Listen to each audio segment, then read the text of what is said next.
12th of August, 2024. Time is 6:01 p.m. We will have one member remotely tonight, so I will do the hybrid introduction. This open meeting of the Northborough Select Board is being conducted in person and remotely, consistent with Chapter 2 of the Acts of 2023 relative to extending certain COVID-19 measures adopted during the state of emergency. All members of the Northborough Select Board are allowed and encouraged to participate either in person or remotely. The Act allows the Northborough Select Board to meet entirely in person and remotely so long as reasonable public access is afforded so that the public can follow along with the deliberations of the meeting. The public is encouraged to follow along using the posted agenda unless the chair notes otherwise. Members of the public who wish to view the live stream or the recording of this meeting may do so by going to Northborough Remote Meetings on YouTube via the link listed on the agenda. Ensuring public access does not ensure public participation unless such participation is required by law. This meeting will feature public comment. Members, when I call your name, could you please respond in the affirmative? I'm Mitch Cohen. I didn't introduce myself. Mike? Mike Tejan, aye. Lisa? Lisa Naselli, aye. Julianne Hirsch. Mitch Cohen is here. Laura Zeiton will be joining us remotely after the executive session that we're about to go into. And we also have with us Town Administrator Tim Mack. We don't really have to check to make sure you can hear us because we're in the same room. And Assistant Town Administrator Diane Wackel. And we have some other excellent staff with us tonight who will be joining us at different parts of the meeting. And with that, our meeting is starting with an executive session. Do I hear a motion to that effect? Yes, Mr. Chair. I move the board vote to enter into executive session pursuant to Mass General Law, Chapter 30A, Section 21, Subsection 3, pending land use litigation, the Gutierrez Company versus Northborough Planning Board, Land Court Number miscellaneous 000380, pursuant to Mass General Law, Chapter 30A, Section 21, Subsection 6, to consider the value of interest in land acquisition regarding Harrington Lane, and pursuant to Mass General Law, Chapter 30A, Section 7, to review and consider the following executive session meeting minutes: June 17th, 2024, and July 15th, 2024. Due to the chair's determination that a discussion regarding these matters in an open meeting may have a detrimental effect on the negotiating position of the town. Is there a second? Second. Motion made by Mike, seconded by Julianne. Any other discussion? I will make mention, it was in the opening script, we are being recorded, as all our meetings are. All our regular meetings are, at least. So with that, all in favor of going into executive session? Aye. Aye. Aye. I also vote aye. Vote is unanimous. For those present in favor, we are going to executive session. Should we conclude our executive session before 7 o'clock, I think we probably will come back into public session and deal with maybe a couple of minor things before any of the scheduled items, which would start at 7 or later. Okay, now an executive session at 6:04. Thank you.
Sorry? Doing Valentine Road next.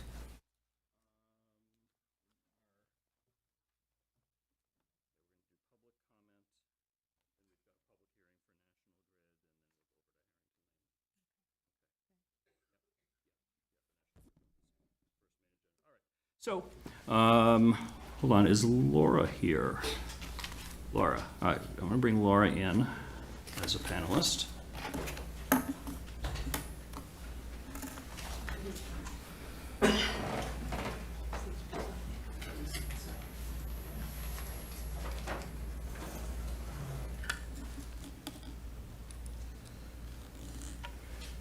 All right, so we had a brief public session at the beginning, then an executive session, now we're back again, and Laura, I did not get a chance to confirm with you during the original public session that you can hear and be heard. Do you hear us?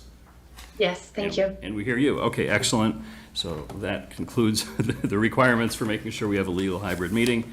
Again, we are being recorded as per usual. Before we move on to the regular agenda, we have public comment as always. If anyone is in the audience, whether that be in person or remote, if you have something to address us on other than agenda items, now would be a good time to come forward. I'll give it a moment, see if anyone does. And if you're remote, you can raise your electronic hand. If you're in person, raise the real one. I don't see anyone. Going once, going twice. I will declare public comment is closed. And next up, we have a public hearing to consider petition number 303-19263 as submitted by Massachusetts Electric Company DBA National Grid to install underground facilities on Valentine Road, Potter Circle, and Orchard Circle from P7 on Fay Lane and heading north at P33 on Howard Street. So I will open that public hearing. And who is here from National Grid? Is anyone here from National Grid? Scott? I see a hand up. Chad Bonin? We were supposed to have Albert Galvin present. Okay. All right, Chad Bonin raised their hand, so I brought them in on the assumption that that's the right person. If not, we'll figure it out. Hi, can you hear me? I can hear you. Chad, are you with National Grid? Yeah, so I'm representing National Grid tonight, so sorry I couldn't be there in person. Okay, no problem. If you would like to turn on your camera, you're welcome to, but you don't have to. Yeah, I can do that. Hold on. Thought I had it on.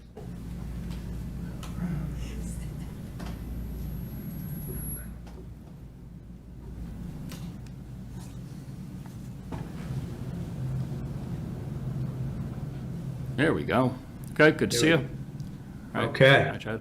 Okay, all right, so you've submitted something. We see poll petitions for replacement of poles. This looks like it's a little bit more extensive. Could you give us a quick run through of what you're proposing? Yeah, so essentially, the project is to install conduit throughout Valentine Road located in Northborough, Mass.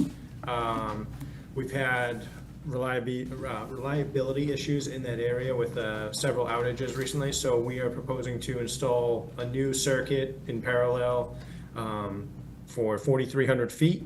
This will be encased in concrete and PVC pipe. Therefore, it will be more reliable and we won't have as many outages in that area.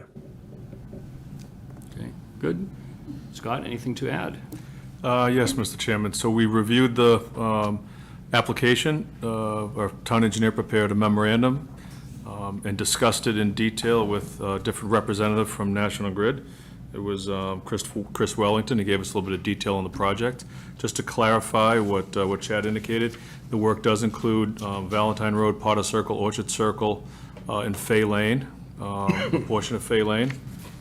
Upon review and discussion with Chris Wellington, everything seems to be in accordance with the drawings presented. We do recommend the board approve the petition. The work scope is very similar to what's been done in other neighborhoods of similar construction. This work was, very similar work was done on the Catherine Drive neighborhood, as well as in and around Indian Meadow. These are over the past handful of years. Thank you. This is a public hearing. If anyone, whether in person or electronically remote, would like to address the board on this item, feel free to raise your physical or electronic hand, and I see a hand up. Could you come towards the front and have a seat next to Mr. Charpentier?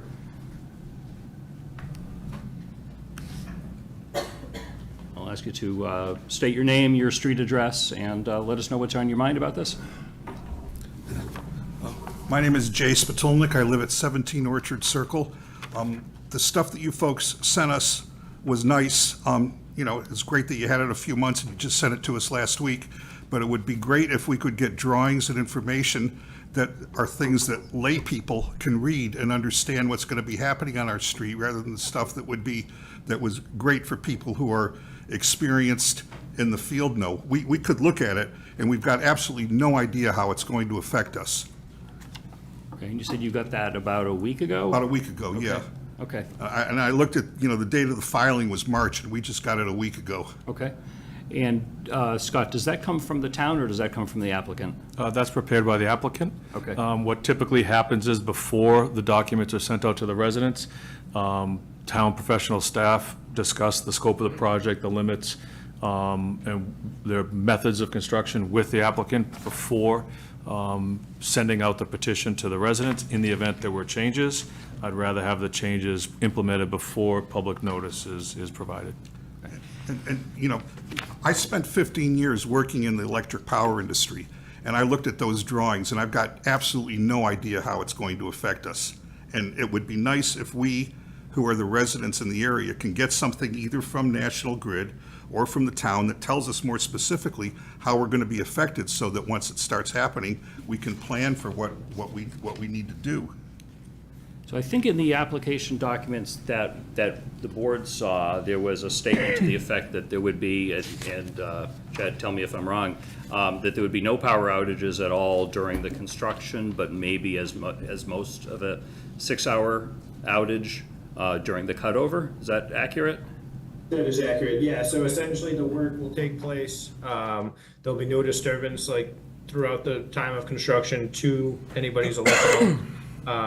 And then at the end, when everything is done, it will be tied over in one step to get everybody onto the new circuitry. Well, it's not just electrical outages that are a problem. There are going to be streets that are going to be torn up. There are going to be boxes that are going to be installed, and maybe some boxes that are removed. And it can affect the way that we have to move around and travel in our streets, and where we're going to be putting our cars, whether we can get into our driveways. We know we have a line that goes right across our driveway, and the electrical outages are actually a minor problem associated with this. The physical elements of what's going on, we've got absolutely no idea, looking at that, what's going to be happening to our street during the time that this is going to be happening. I'm sorry. So how much notice will the residents get before this all starts, and more detail? Would answer that question? So we could provide more detail. I'd have to go back to National Grid and kind of just talk with them about it. So I represent National Grid.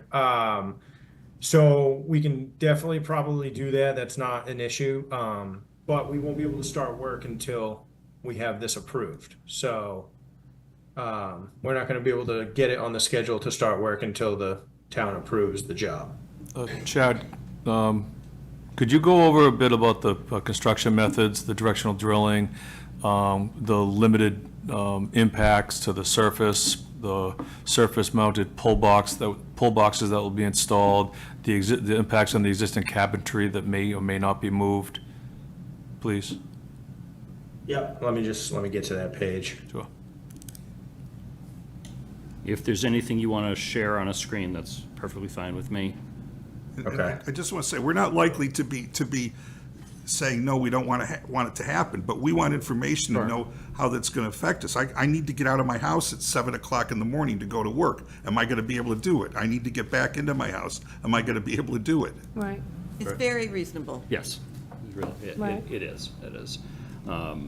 This board doesn't get too involved with the construction. Ours is, really the right to have, to do the work on a public way, but we want to make sure that your needs are addressed from National Grid as part of this process. And I have to agree, it's been 5 months since, for an original application. How come it takes so long? We've gotten a last poll Yeah. situation that was in front of the White Cliffs that was a day. We reach out to National Grid upon receipt of the poll petitions. We review them, we go out on the site, review the site conditions, and then reach out to National Grid to discuss the scope of the project. Communication with National Grid was not smooth. They were non-responsive to our inquiries, and we needed to engage our municipal liaison in order to facilitate a better line of communication. That better line of communication occurred, where is my email? On July 24th. Okay, well, thank you for doing that. I'm not talking about our departments as much. Just, I mean, sometimes people are away, and there was some personnel changes over there, and I didn't know who to talk to, so I just reached out to our liaison, and he pushed names around and found the right body, and that's when the actual review process was moving forward quickly at that point.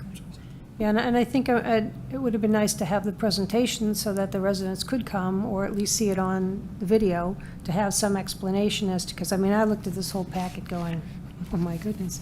But, yes, to me, it's how it affects the residents, which is what they have every right to want to know. But just to understand, there was no formal presentation from National Grid to staff, there really never is. Sometimes it's as simple as a phone call, other times a few site visits. This board may remember a petition that was on Pine Haven that took a few hearings. Sometimes it's extensive like that, other times it's very simple, like the one we recently had on Brigham Street, boom, boom. And this one included a couple phone calls and an email thread because of the communication struggles we had. Okay. Diane? Thank you. I was going to add that I think that, Scott, I think this was originally submitted in March, and then it was resubmitted before it even started the process with the town. If you look at the cover letter, it's dated May 21st. So I think on maybe the part of National Grid, that probably should have been updated, that March date. Okay. So we have I want to see if anyone else has any other questions or comments, but you can stay there if you want, or you can head back to your seat. Thank you. Okay, thank you very much, Jay. Scott? Mr. Chairman, I'm sorry, we still have an outstanding question before National Grid for response. Okay. Correct. Yeah. So with the concern of driveways and people getting in and out for access, typically what we do is if we're going to disturb somebody's driveway, like if there is any sort of digging or anything in front of someone's driveway, typically before the crews will start, they'll go to the door, they'll say, hey, we have to do this. Is it today a good day? If it is. Maybe some more notice, more than just today? Well, yeah, so there'll be, sorry, I didn't mean like that morning. Yeah. Sorry, I meant so there'll be notice put out, and then they'll also that morning just confirm, like, hey, just want to make sure before we actually do the digging, everything's good. So that's typically the process. You get notification ahead of time. There's usually pretty decent communication. I've never seen it personally become an issue. Not saying it hasn't in the past. And then, the morning of, before the ground usually starts to get broken, they will confirm, hey, everyone's still on the same page, and then continue with the job as needed. Scott? I might be able to expand on that a little bit. Thank you. As the project was presented to us by National Grid, it's going to be a directional drill off the edge of the pavement, so it'll be in the grass strip within the public right-of-way. The directional drill goes from pole box to pole box without any utility conflicts. The only digging would be associated with pole boxes as well as the termini. In the event, so when before you dig a hole, you do dig safe. Dig safe comes out, paints different colored marks on the road and the grass. In the event there was a potential conflict, for example, if your gas service goes up your driveway, there would be a yellow paint line up your driveway. In those instances, I would expect National Grid would do a test pit there to make sure they don't directionally bore through your gas service. Same thing goes with water, underground cable, whatever's underground. If there's a potential for them crossing it with a directional drill, my expectation is they would do a dig safe. Before they can touch the public right-of-way, they'll be submitting an application for a street opening permit to be issued by Public Works. These are the types of details that we vet out prior to issuance of that permit. And can I ask, it's already underground? They're just replacing some of the conduit, the boxes? There's no poles? Nothing is in conduit currently underground. These are, I'm speaking on behalf of Chad, I'm sorry. No, you're fine. You're correct. Yeah, so nothing, it is underground right now, but it's what we call direct buried cable. So the cable doesn't it has a special jacket on it that's allowed to be buried in the ground. It was the old way of doing things. It's not as common anymore. The new cable is going to be directional drilled in conduit. And then any areas that can't be directional drilled, as we were mentioning, will be hand dug if needed, to avoid any issues. And pretty much what you're saying, it's going to stay in the grassy area, it's not going to really dig up the road? Correct. Okay. Nancy?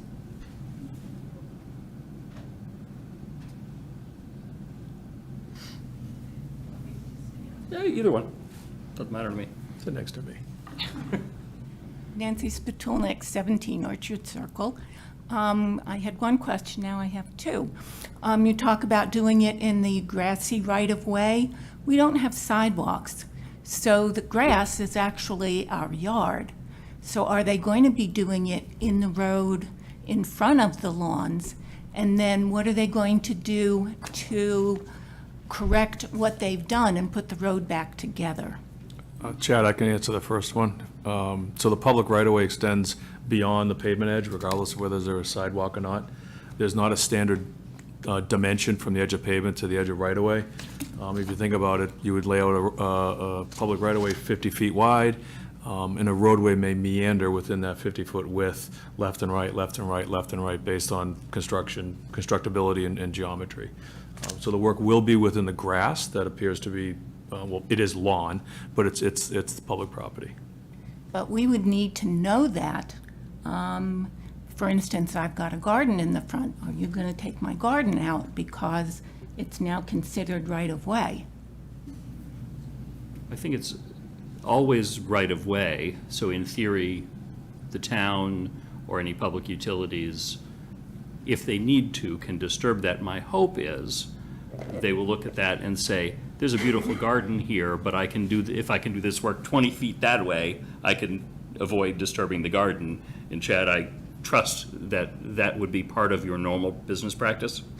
Yes, also part of the directional drilling is it doesn't disturb the surface too much. You know, it really kind of drill down under. So if they see a garden, you know, they'll make sure that they should be able to go right under it without any sort of surface disturbance. That's the whole point of the directional drilling. You don't have to dig up a lot of things. You don't have to disturb the surface. It's much cleaner. So, I don't know if that answered your question. When, Chad, when you submit your street opening permit application, it would be helpful to have an indication that all surfaces will be restored to existing conditions. Correct. Yep. So in the write-up here, it says sidewalk repair to be full width of existing sidewalk, driveway restoration shall be in full. Appropriate restoration consistent with what was there. And if any civil or land construction happens, it shall be put back as it was before it was disturbed. What is the best process for residents that are impacted by this to ask questions and get commitments from National Grid?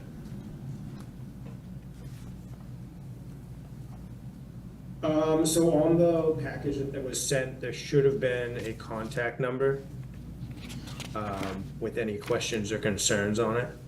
I did not send that package out, so I can't fully speak, but typically there's some sort of either an email or a number on it that says, with any questions, contact this person.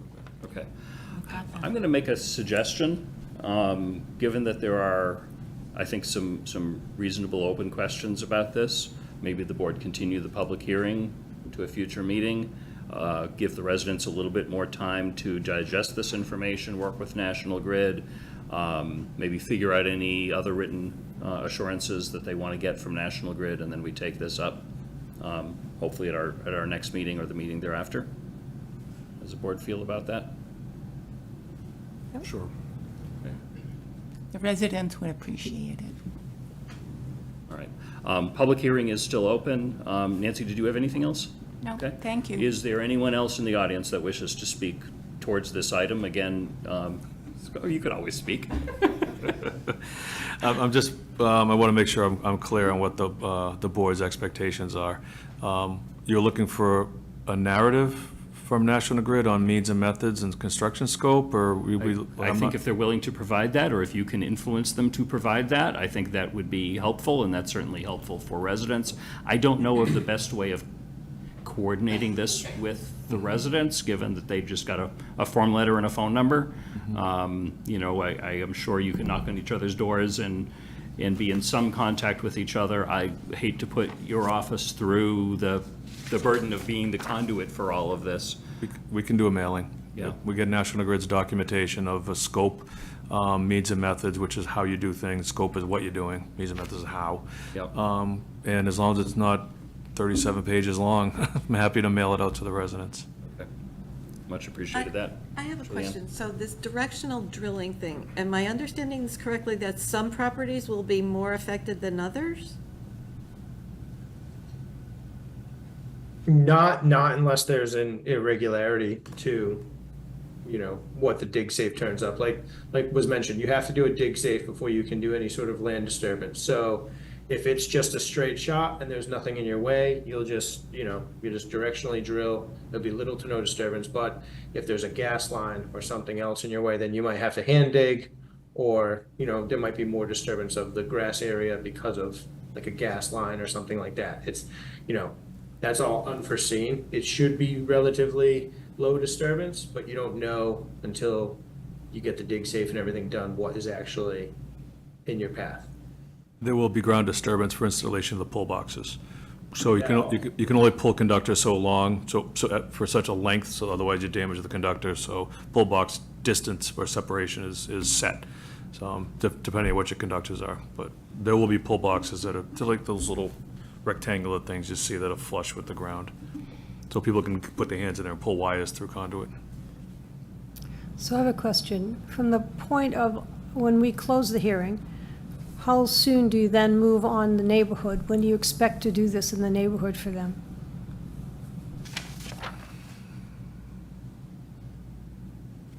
Chad? Is that it? I wasn't sure if that was directed to me. I was just double checking. You're the only one that knows how to build this stuff. I'll have to follow back up with National Grid, and make sure that I have all these notes. So I did take some notes, and I'll make sure that everything gets captured, and I'll have them be in contact with everything that is needed from today's call. Okay, and how long does it take you to get the dig safe and the approval from dig safe or wherever they spray the paint? We can't request dig safe until we get the approval from you guys to move forward with the job. So typically, it's anywhere from, I mean, I've seen it done in as simple as 10 days from the day you request it to 20 days from the day you request it, but typically it's within like a week or two, honestly.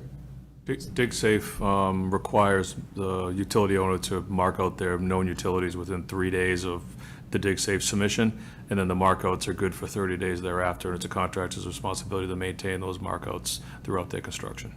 Okay. And Yeah, how long? it's more the paperwork is what I was referring to, sorry. Okay. So like once you submit the paperwork and it gets approved by them, they'll get out there, you know, within a week or two. So that's for dig safe, and once that happens, when do you go out? So we would go out probably, it's hard to say. We'd probably get it on the schedule. Hopefully this year would be the goal, once we're done with all of this. So I would say by the end of the year, we would be out there before it gets too cold, obviously, because you can't really do a lot of underground work when you have permafrost and everything else. Okay, because I'm sure the neighbors would like to know pretty much what it's going to be doing. Correct. So- So that is on my notes of things for National Grid to respond with. Great, thank you so much. Any other public hearing comments, input from the public? Questions from the board? I think what we would need is a motion to continue the public hearing. We can do this to either, our next two meetings are September 9th and September 23rd, pending approval of our next 3-month schedule, but those are our regular nights.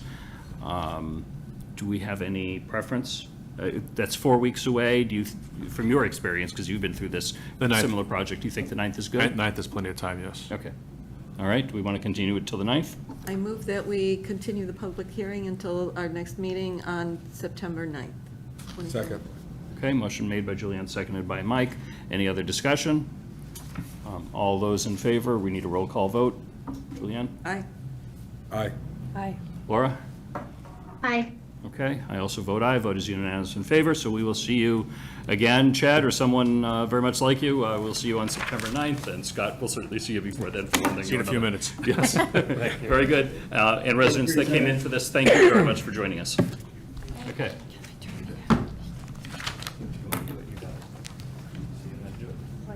Yeah, just go up 2 degrees. Yeah, okay.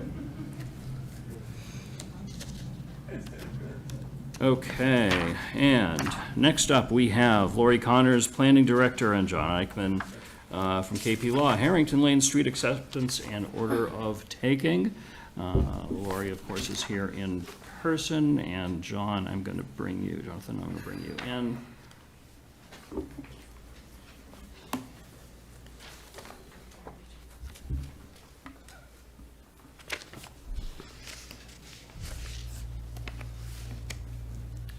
Jonathan, good to see you again. Okay, Chad Bonin is still there. I'm gonna send him back to attendee land. Okay, Harrington Way, or Harrington Lane. I keep calling it Harrington Way. I don't know why. Why don't you give us a quick summary of what we're being asked to do here? Sure. So we have started the roadway acceptance process back in March, I believe it was. You held a public meeting at that time to consider laying out the roadway. This is a short cul-de-sac. It has 3 single-family homes along it. It's approximately 500 linear feet in length. And at that time, you opted to lay out the roadway. Then the article was put forth on the town meeting warrant, and it was approved to be accepted as a public way. So the final step in the acceptance process is to actually take the easement in the roadway, as well as associated easements for open space and the drainage facilities. So Town Council, who is with us this evening, has prepared an order of taking. As you know, we have received waivers of appraisal and damages from the affected lot owners. And so if you don't have any questions, then I provided you with a draft motion. Very good. Council, anything to add? No, Mr. Chair, thank you. I think that sums it up. As we have recommended that eminent domain be used as opposed to seeking grants from the individual affected property owners, the reason we do that is because, for several reasons. Number one, it's far more efficient, but number two, it guarantees the town good title, and it eliminates the risk of mortgagees getting involved. And I think, as Lori has said, this is a friendly eminent domain, if you will, where we don't expect to get sued because they have all signed waivers and all is good in the world. Eminent domain can be used for other purposes that carries more discussion than we are dealing with tonight. Members of the board, any questions? So since it's eminent domain, if someone sells their home, the new buyer buys it as is with the easement and everything. Okay, Correct. It goes with the land. right.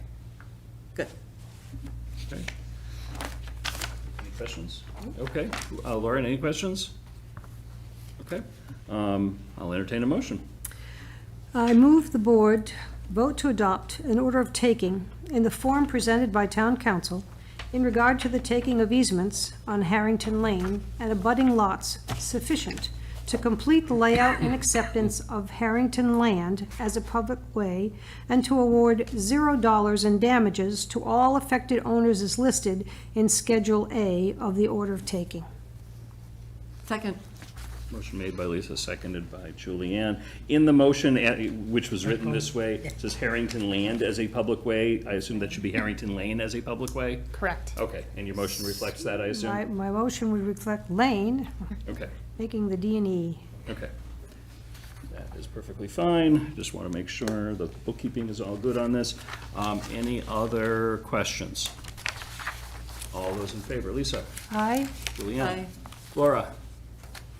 Aye. Aye. I also vote aye. Vote is unanimous in favor. We have taken some land by, or taken an easement by eminent domain. Thank you very much. Exciting. Thank you very much, Lori. Okay, next up, we have vote to approve a FEMA grant for employee employment. So we have a deputy chief that was deployed to the a hurricane in Texas. I sent the note to the board, I think it was July 8th. And because you're so situated with having qualified staff, he's part of a FEMA response team, and they're reimbursing us for his time that he was deployed. We went through, I'm waiting on town council to really answer the question, but as you know, we always come to the board for approval to expend grants. I'm not so sure that this reimbursement is a grant, but because the town accountant is trying to be very thorough and making sure we dot our i's and cross our t's, we want to seek the board's approval to be able to reimburse him for his time with that grant money. Okay, sounds reasonable. Any questions? Can we get Someone like them to make out? Someone like to make a motion? Mr. Chair, I move the board vote to accept funds from the Federal Emergency Management Agency resulting from a fire department employees' deployment to respond to flooding in the state of Texas, and to approve expenditure of such funds by the fire chief pursuant to the department's FEMA deployment policy and Massachusetts General Law, Chapter 44, Section 53A. Second. Motion made by Julianne, seconded by Mike. Any other questions, comments? I will say thank you very much to the deputy for helping out our neighbors down south. I'm sure I hope we never have any emergencies here, but I know your fellow FEMA people will help repay if that ever occurs. Hearing nothing else, all those in favor? Julianne? Aye. Mike? Aye. Lisa? Aye. Laura? Aye. I also vote aye. Vote is unanimous in favor. Tim, thanks for presenting this to us, and appreciate Jason's thoroughness and making sure we're doing everything kosher. Next up, we have continued ARPA discussions and some requests for allocations of ARPA. We'll take these in order as they are in here, I think. Oh, we complete. Yeah, we're out of, yeah. That is my fault. I saw Lori, and then I said, oh, we're done with Lori, and life is good. And then Rick Leaf is here, and we completely skipped over. All right, I apologize for the people here for the ARPA items. We do have a very important item first that I missed. Lori Connors, Planning Director, and Rick Leaf, MPIC Chair, to discuss memo from MPIC dated July 3, 2024 regarding economic development issues. Thank you for catching me on that. Thank you. That was my design. Rick, why don't you introduce yourself? Okay, well, thank you. I know that ARPA discussions are important, but thank you for getting us on the agenda at this point. Yeah, my name is Rick Leaf. I'm Chair of the Master Plan Implementation Committee, and as you probably have already known, this is Lori Connors, our Planning Director, and Lori provides the staff support to the Master Plan Implementation Committee. The reason we're here tonight is to talk about the town master plan, and not so much to make some decisions on some of the things that we see need to be decided, but only that the letter that we sent you along with the updated matrix recommends that a joint meeting be held between the planning board and the land use boards to kind of talk about these issues and come to some resolutions. And so we hope that by the end of our presentation this evening, that the select board agrees to at least call that meeting, and members of the MPIC would join that meeting to help facilitate it and answer questions as we go along. But we do want to kind of review the matrix briefly and kind of things in the letter. Basically, from a historic perspective, the current master plan was completed in 2020. And the Master Plan Implementation Committee, which I'll refer to as the MPIC for the rest of this presentation, was formed basically to advocate for recommendations in the plan and to track the progress on how we're doing with the plan. And tonight, the matrix that we sent you is an update on where we stand on all the different recommendations that are in the plan. The MPIC decided at the beginning of its meetings to concentrate on economic development and revitalization of the downtown because these items received the most attention and input from residents when the master plan was being developed leading up to 2020. We know there's a lot of interest in that.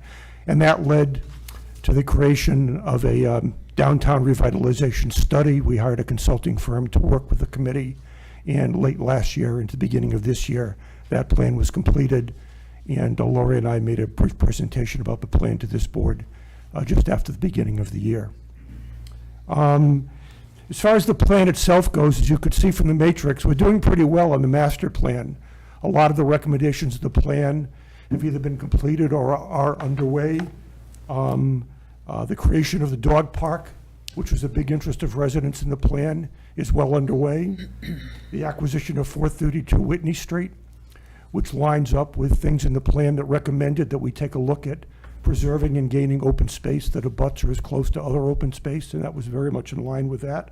A lot of what you've seen going on in downtown right now, as far as the planters and flowers and beautification, some artwork down there, is also in line with things that are in the master plan. So a number of things have been happening since the plan was done in line with what the plan recommended. There are, however, a number of items that we feel are kind of sitting in limbo right now that are important to get some resolution around. And so what I want to do is basically just talk for a couple of minutes about the 7 bullets that were in the letter talking about areas that the MPIC feels the decisions need to be made about. The first 3 bullets, determining the future location of the town offices, reaching consensus on the type of amount of housing needed in the downtown, and defining standards for the look and feel of the downtown, all come back to the recommendations of the master plan about revitalizing the downtown and more specific recommendations that came out of the downtown revitalization study. Determining the placement of the town offices is critical because the master plan and the downtown revitalization plan talk quite a bit about the area down Blake Street from 4 West Main Street where the town hall is now back to the existing fire station on Pierce Street as a prime area where revitalization could happen. And with the recent announcement that there's going to be redevelopment of the fire station on Church Street and 2 of the abutting lots, which is very close to that area, and with the study that Lori is now commissioning, has an RFP out to take a look at improving the streetscape on Blake Street, it really opens up the door to looking at that area north of Route 20 as a great place to look at revitalization. If it becomes apparent that the town offices are not going to go either into 4 West Main Street or onto the fire station, then work can continue to sort of plan what could happen with revitalization there. To the extent that that decision can't be made or can't be made until sometime in the future, it will impact how far forward we can move on that area of revitalization. So the reason we highlighted those 3 bullets was just to say that it would be helpful if, even if it's not exactly known exactly how and where the town offices are going to be located, if it's clear they're not going to be in 4 West Main Street in the fire station, that opens up the door to additional work on revitalization. The rest of the bullets get to talk about economic development and the position the town needs to take about economic development. And I'll let Lori for a minute speak about some of those bullets. Yeah, so there are some more general economic development issues that affect the town as a whole and not just the downtown.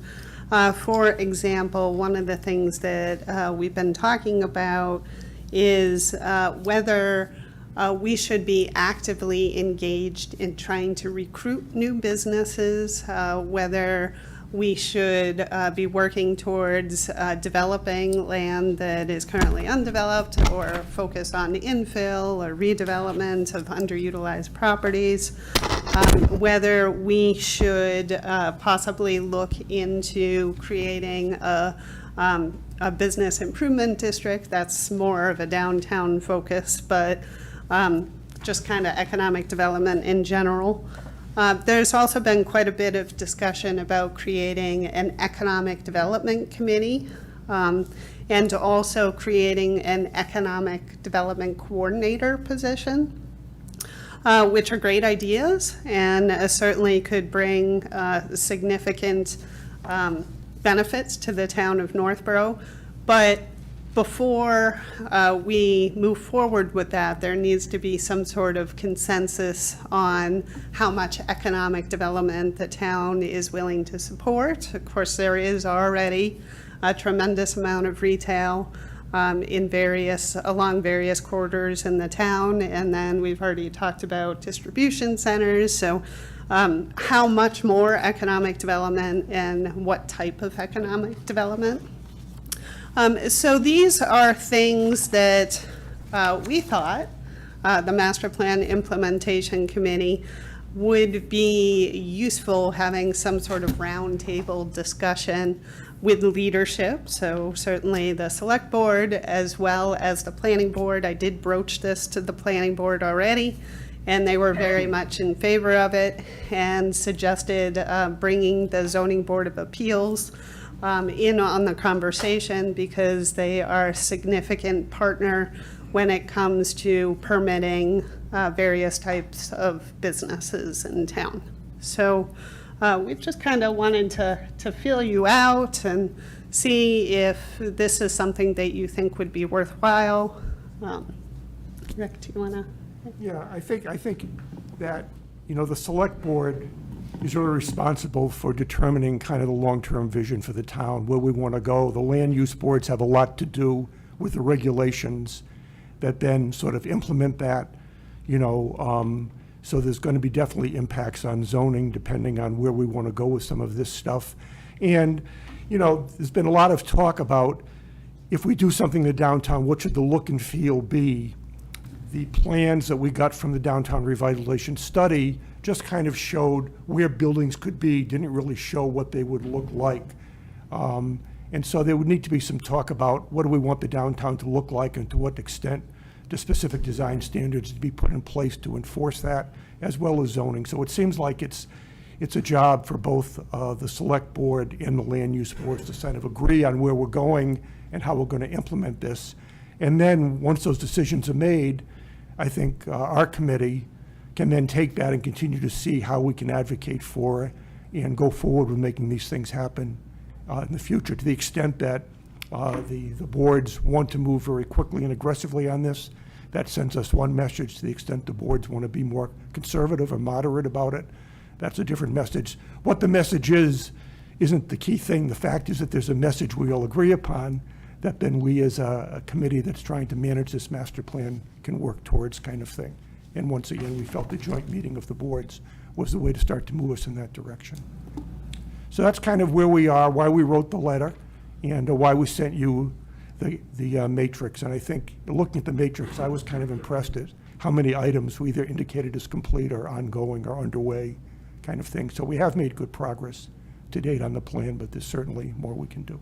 Great, thank you. I appreciate you coming before us. One compliment I'd like to make to Lori, as you mentioned when talking about economic development, the type of business that we would want to look for. I think that's something that, the board can talk about, and certainly we could talk about in this larger setting, because that's key. I think, different towns have different needs for economic development or interests. There are some towns that are in a situation of property tax revenue at any cost, because that's the most critical thing. It's certainly important, but from my own perspective, also speaking to quality of life businesses, if you will, and downtown and along Route 20 stretch retail businesses, I think is an area where the town, with all the vacant properties that we have, and I think there's tremendous opportunity, and there is no central within the town person or organization to work with that. So I very much look forward to having discussions about an economic development committee and or coordinator when that comes up. I would love to hear from fellow board members. Well, I think we're here tonight to determine whether having this joint meeting is something that we'd like to do, and I, for one, would love to do it. Yeah, I would certainly support a joint meeting. I agree with that. I think we need to do that in order to move forward and decide what it is we are going to do, and then let the general public also weigh in on what their interests are. I think that's really what we're here for, is to get their interests out in public and carry them forward. So I appreciate all the work you've done, and the matrix is amazing. Thank you very much. Okay. Laura? Just want to hear your thoughts on this joint meeting? Thank you. I think the joint meeting is a great idea, and I appreciate the snapshot of everything that's been accomplished so far. And I'm really looking forward to making some progress with regard to economic development for the town. So thank you. Do you have a timeline as to when you think this joint meeting might be best scheduled? The sooner the better. It's really up to your schedules. I think we on the committee can make ourselves available to support whatever you guys want to do, as you can coordinate schedules among yourselves and the other land use boards. So MPIC meets every third Thursday of the month, right? Right. We might be able to just coordinate it throw that date out. There aren't too many meetings on Thursdays. Right, but what month? I mean, right now, we've got goals, we've got some stuff going Yeah. on that we probably should be looking November, I A would lot in the think. pecking order. Yeah. I mean, I hope we can do it October. Try for But- October? But yeah, I would ask, we don't need to do the scheduling here. That's someone to send out a survey of the interested people of the committees that would be invited and the staff that would be invited, and try to work on a date. So we don't need to do that right here. But I agree, the sooner the better. But it's, practically speaking, not going to be in the next 2 or 3 weeks. Sure. And I think as far as our committee goes, if this is done on a Thursday night, that's fine. If it's another night of the week that makes more sense, we can have whatever representation we need. There's certainly, Lori and myself, I think for the most part can make ourselves available. Julianne has been a wonderful addition to our committee and carries forward, the views of the select board to us at all our meetings. So there's a lot of ways we can work this. And if we did it in a couple of months, we have already on MPIC a member of Cultural Council, a representative, and we have Historic District represented. So they could kind of talk to their committees before that meeting and find out if there's any ideas they have. I think the one thing to keep in mind is, as the project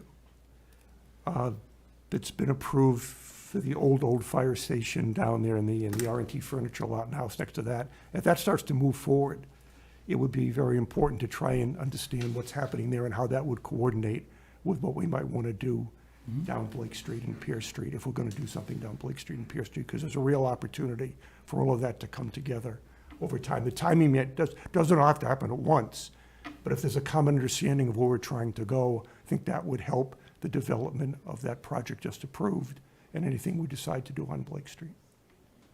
Thank you. Who would be leading or coordinating this joint meeting? Would that be you, Rick, or you, Lori, or somebody else?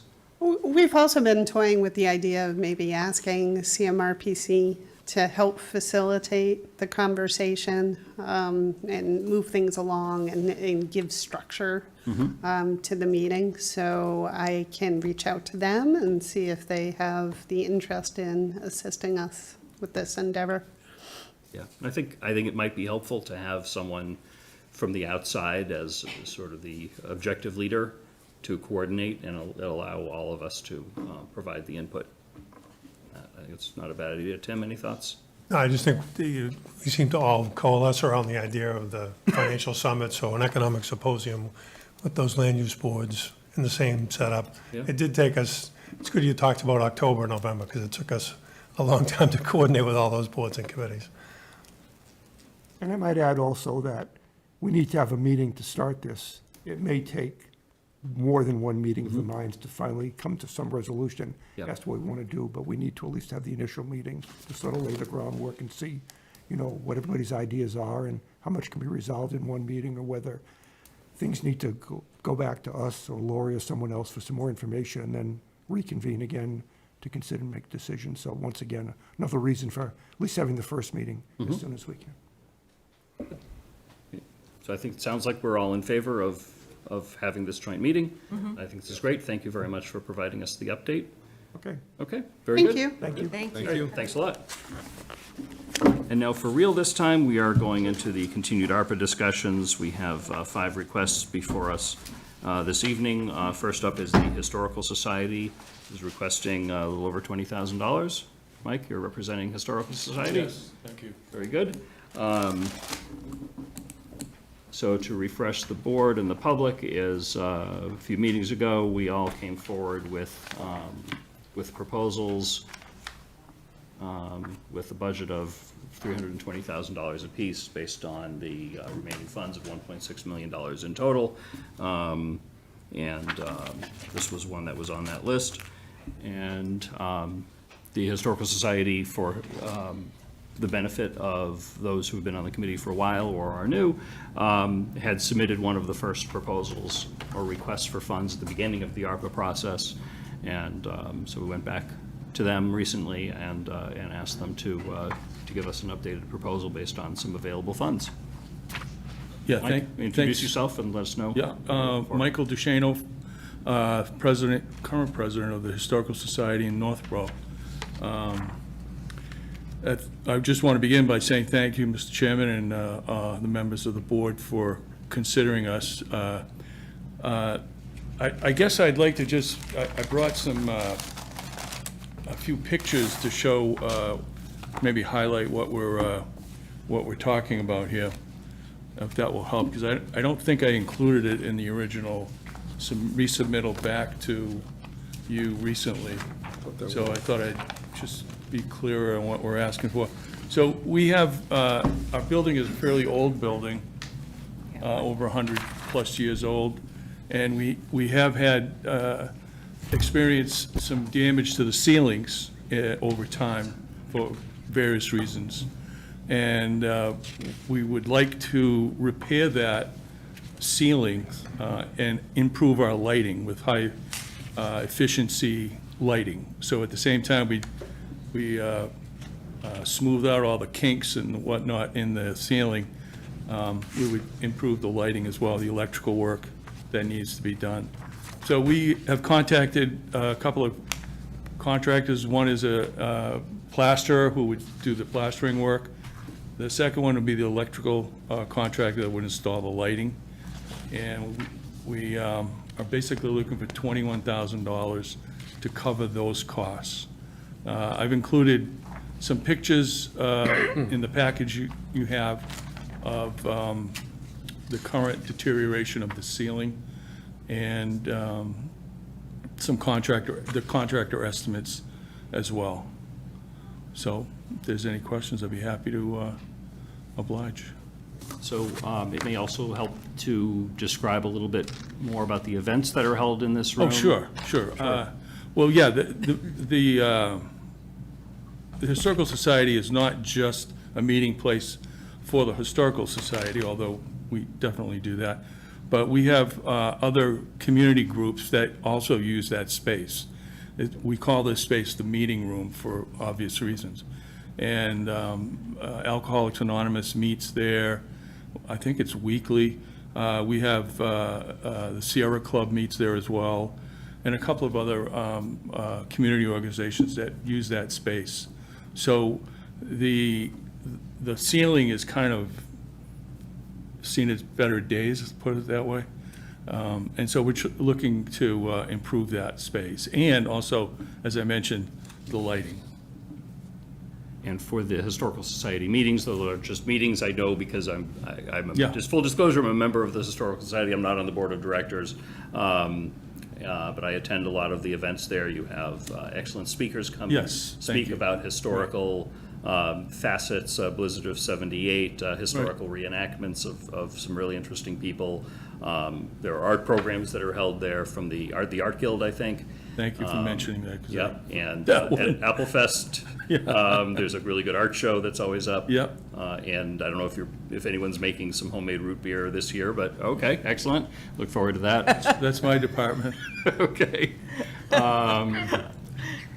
and trying to market you any way that I can right now. Yeah, thank you. Yeah, so I thought this was, Laura, oh, I just saw your hand up, just 2 seconds. I thought this was an appropriate use of ARPA funds because of the number of public facets that your organization touches and the building touches throughout the town. It's not just, this is our place. Well, it's for something our we have, things. It's the used for a Board of lot. Directors has talked about many times, is to expand our reach into the community as much as we can. And I think redoing the ceiling is sort of in line with making it more attractive to community groups that might want a space where they can meet. So we're certainly, would like to see that expand as much as we can, yeah. Great. Laura, did I see your hand up? Thank you. I didn't mean to cut you off, Mitch. Sorry about that. I'm grateful for the Historical Society. I'm also a member of it. And one of the benefits that I also love is that if folks in town have needs for historical information, they're really the repository for a lot of even our government history. And they're the central place for accessing a lot of the data and information that's really important to the community. So I appreciate all that you're doing there. What's remaining for money? And I'm sorry if this is in the letter that was already sent, but how much money do we have left in ARPA that's available for dispensing at this point? I happen to get that today. Hold on. Not that one. Mitch, was this your portion, though? Yes, yeah, this was, I mean, it's not my I know, portion, I but know, yeah. I know. No, we have roughly 1.162 million remaining per an email that I got from Jason today. In the allocation that I put forward of my share of the 1.6 million, I say my share, it's not my money. But I had put forward $20,000 in that $320,000 budget that remains untouched, so that is available and has not been allocated. I know the request is for $21,000. I would, certainly appreciate if another board member was able to put that forward. We all have funds remaining. In our packet is a listing of what's remaining out of that for each member. But if no one is comfortable putting forward another $1,000, I can make sure that happens. We had a couple last meeting that were shared between members, so there's a small surplus. I want to ask some questions about that. Yeah, no, absolutely. Yeah, I just wanted to answer Laura's question. Does that answer your question? Thank you. Okay, Lisa? Yes, thank you. Okay, thanks.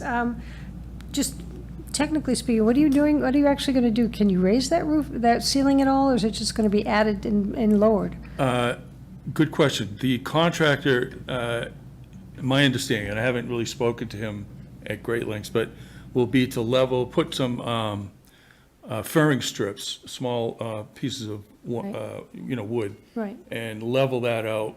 However he's going to do that, I haven't really gotten into the details, but he'll put some furring strips up, and then he'll reattach drywall and then plaster over that. Okay, And of course, he'll have to cut the spots for where the electrical lighting, the new electrical lighting will go. Yeah. Okay, yeah, I know that'll lower the ceiling, so. Yeah, just- it will, but not, not like a suspended ceiling. No, Like sometimes these suspended ceilings can go down like 6 to 12 inches. We're hoping this is gonna, because we don't have a lot of headspace to begin with. We don't want to lose it, but I think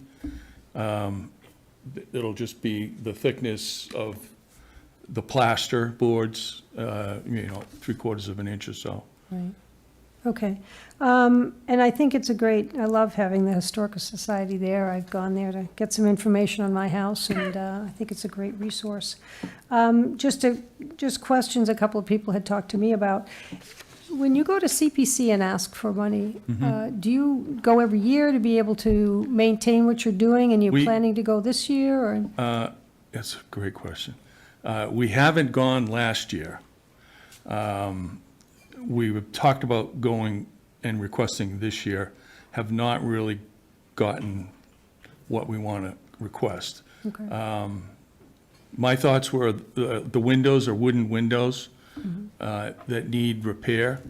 And so we've been in discussions trying to look at that as a possibility. We also would like to expand the archive area because that's getting people are just donating so much stuff, and it's getting just too crowded. There's not enough space.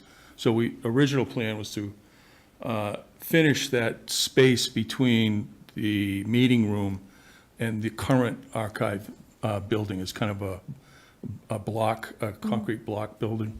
And that space there could be, finished where we could have shelves and places to store stuff.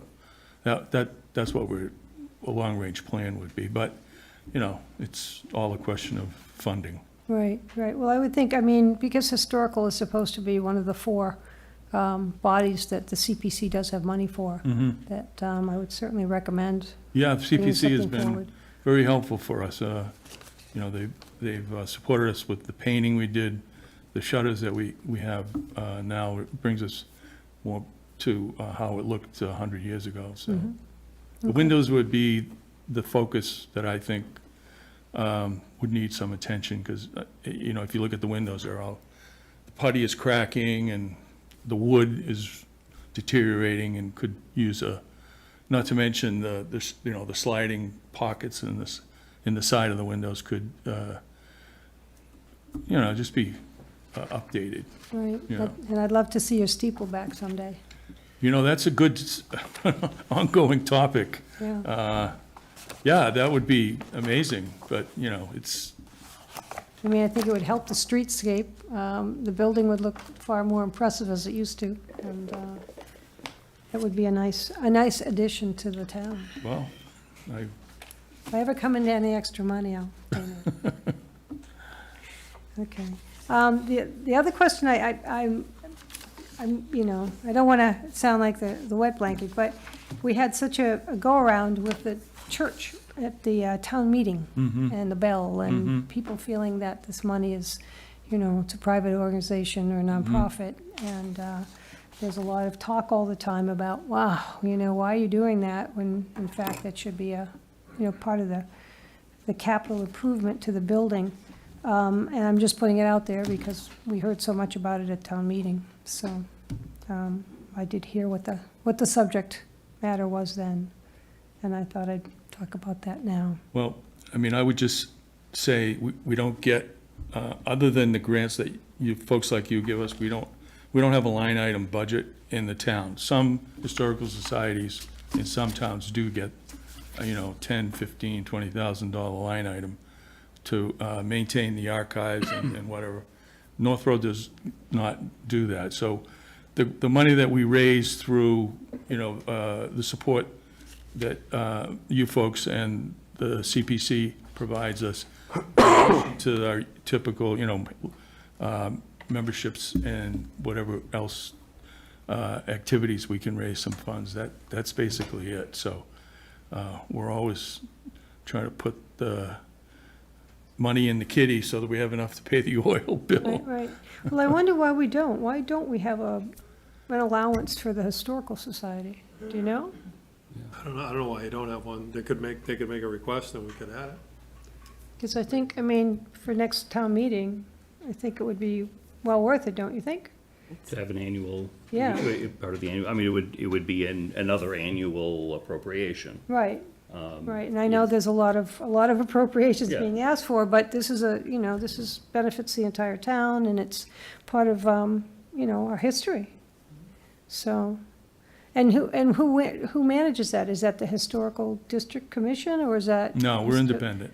Okay. Yeah, we're just a private organization, but we do, obviously, we store all the archives for the town, and we've got muskets that go back to, I think they go back to the Revolutionary War days, and a lot of people in town donate things like, I know we just recently got a donation of women's dresses from, I think, 1850 or something like that. It was the balls.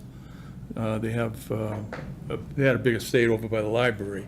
He was the doctor in town for many, many years. Yeah. And she donated a lot of her clothing that we have. So, we try to keep that going, keep that, Right, really.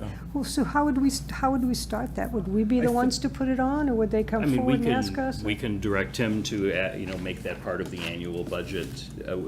next spring, we would have to think, I don't know procedurally how we would do that, because they're not part of the town. Right, So yeah. it would be basically an annual check that the taxpayers would write to the Historical Society, and we would want some agreement as to how that gets Right. funded. I mean, this is a much simpler arrangement.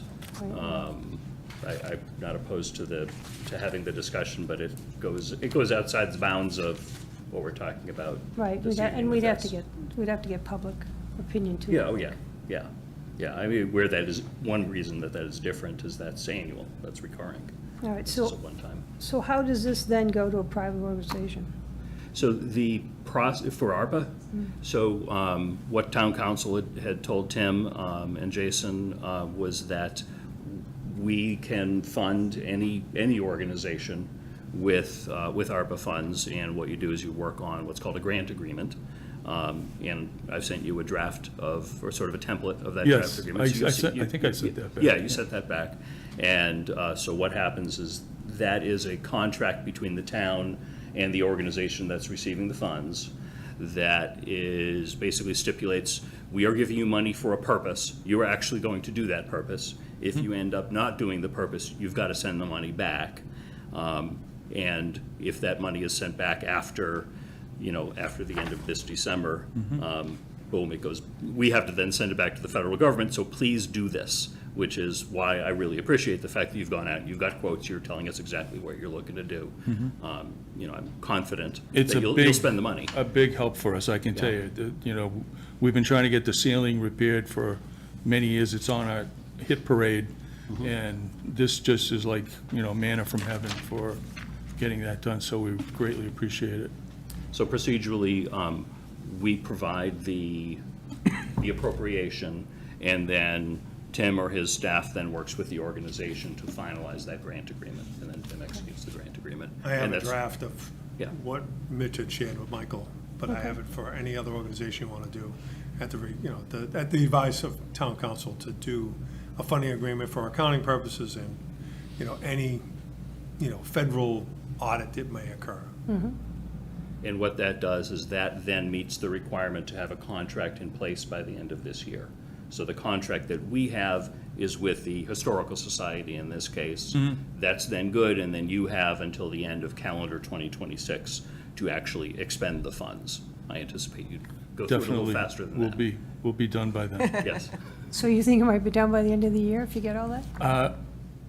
I'm not going to say yes, but I know we want to get this done as soon as possible, so that it doesn't disrupt the season for the speakers. Yeah. If I may do a shameful plug, the next speaker that's coming up in September, the first one, is the astronomy group from the folks out in Paxton. And they're going to do it's kind of a little different from some of the speakers we've had in the past. It's going to be all about, backyard astronomy and what to look for, and I'm really looking forward to that, so put that on your calendar.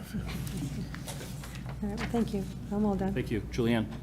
Okay, so I am in full support of this, and I'm supportive of all the requests tonight. However, the way I'm adding up all of the requests for tonight, check my addition, check my subtraction, I'm getting $426,000 in requests, which would bring us down to $736,000 left to play with until December. I'm going to suggest that we hear from all the presenters, their requests, set a deadline of some meeting in September, because we need a couple months to play if things fall apart, and allocate the final $1.162 million at our next meeting, and hear all the other presentations and prioritize them. A couple of responses on that. One of these items, the largest, by far the largest one, $250,000 for crosswalk safety enhancements, I'm not sure how we would fund that, because based on my look of the 320 allocations, I don't know if that funding exists within that. So we may not be able to provide full funding for that one whether it be tonight or future, unless someone says, oh, I want to spend a little bit less on something else. So that's a good, then it's good to Julianne's point then, is to not make that decision tonight and meet about it, Yeah. because. On the library AV item, that's something that we need to have contracts in place by the end of this year. Waiting too much longer, I think, puts that at risk. So I'd be very reluctant to say, let's not move forward with that tonight, unless we didn't want to move forward with that one at all. Okay. Yeah, so that's an in-house. So that might be an exception. That's an in-house item. We had kind of decided that we would self-allocate $320,000 for this, as far as our individual priorities. Yeah, But that's what we've decided. If we're going to go ahead and change that, we go ahead and change that. Really, we throw the whole thing out and start looking at some other process. And I don't know if we have time to do that and still make sure we don't end up either spending money foolishly or sending money back to the federal government, which nobody wants to do. Okay, so even if we stick with the individual budgets, Yeah. personally, I might change my individual budget if more, if other requests come in. For example,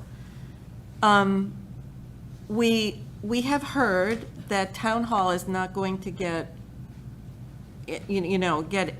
moved or a new town hall built for many years. I think we all agree that something has to be done here. Would there be a request for ARPA funds for any of the improvements that you need here? I think I submitted those back in March, so I'm taken back, just trying to recall all those things that were in that original memo. So yes, there would be. Was new, for example. Can't itemize what they would be. Mechanical systems in this building are our first priority. And we have some money from other articles, I mentioned it last Thursday, that we're reallocating, that reappropriation will be reallocated into building improvements here. They may or may not improve carpets or flooring. We're getting prices for those now.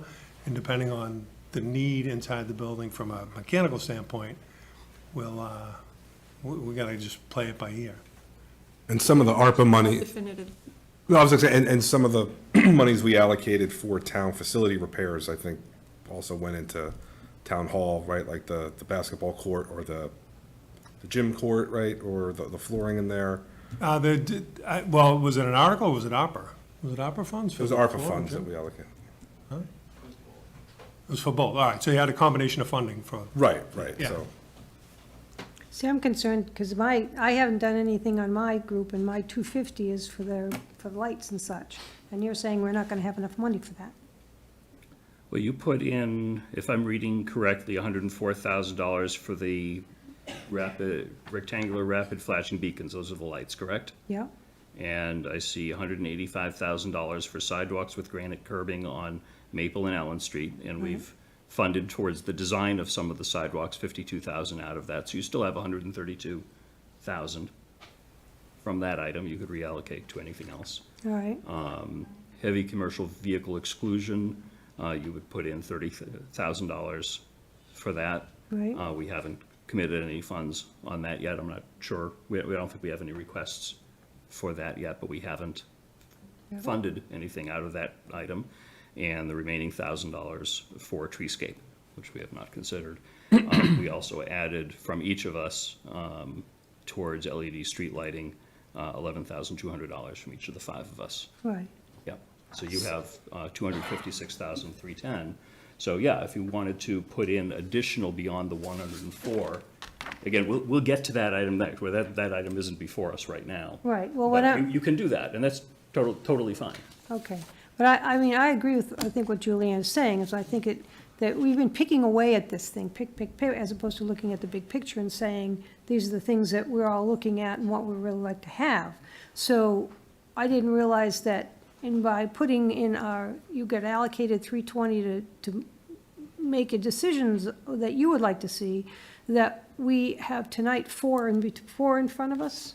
Was that my correct? Yeah, it's full. 4. So instead of having, Or 5, Five. depending on how you, 5, yeah. You round up, Crosswalk safety. okay. Yeah. So it just, it makes sense to me, what Julianne's saying is that you get to see it all instead of, okay, you get it, you get it, you get it, and then, oh, there's nothing left for you. Well, we do see, I mean, we see exactly how each of the five of us are planning to spend our allocation. We're not getting all of the presentations all in one meeting. That would be an extraordinary effort, I think, from the town to go ahead and prepare all of those for one meeting. That might be a 2 AM meeting. Yes. I'm ready. I'm not. Cheers. So and we started this process last meeting. We did a few of these then. And we're Right, just right. continuing the exact same process we started last meeting And- tonight. and- And we will continue with that until we're done. And the list of requests, and I mean, it's been fairly, what I'm looking for, static or the same. I mean, this list really hasn't changed a lot. So, I mean, there's opportunity to look at it, see it, digest it, do your own, doing research or reaching out as needed. Yep. But yeah, I mean, I would agree, maybe there's value in hearing all five, before allocating, but I don't know if not taking votes on allocating tonight is the best move forward to again, sort of push it down the road, to have a larger discussion, we've been having, even since I've joined the board, my first meeting in May, it's been a topic each time. So we have had a lot of discussion on it. So I think there is value in, if we feel like these should be allocated and to move forward on them, to have those votes. And if they pass, they pass. And if they don't, they don't. All right? Should we? It's Yeah, up to the board. That's just my, Yeah. it would I'm be not- my preference. I worry about delaying decisions and the impact that might have on some organizations and the impact that that'll have on staff to have these things all pile up. My suspicion is, Tim, it is easier for you to get these every 2 or 3 weeks to get a few more rather than, On a in rolling October and basis- November. On a rolling basis, I mean, if we were 10 months ago, if you had them all, and we could queue them up internally, and you don't have to see the work that goes on to do that, but procuring these, getting them under contract, and then getting expended before December 26th is it's gonna be a huge undertaking no matter what, but it's going to be worse if you wait. Unless you pick two big things. Okay, but back to the repairs in town hall. Have we approved anything for town hall? I don't think I anyone don't think put anything anything's on the forward. list. No member put anything There's forward. been ideas kicked around, but I don't think anything's ever made it to the, Right. Do you remember the total on yours? no, not off the top of my head. Well, Like the DPW facilities immediate repairs, there was some of that money going towards, I know, something in town hall, I don't remember exactly, but I believe there was some, and that was funded by myself and Julianne. Yep. So, Yeah, I don't remember those details, so that. I don't have the details off the top of my head, but Yeah, out of the 56.5, I don't recall, but we I can. forget look what it up. that internal, what the line items were, but I know there was some money for town hall.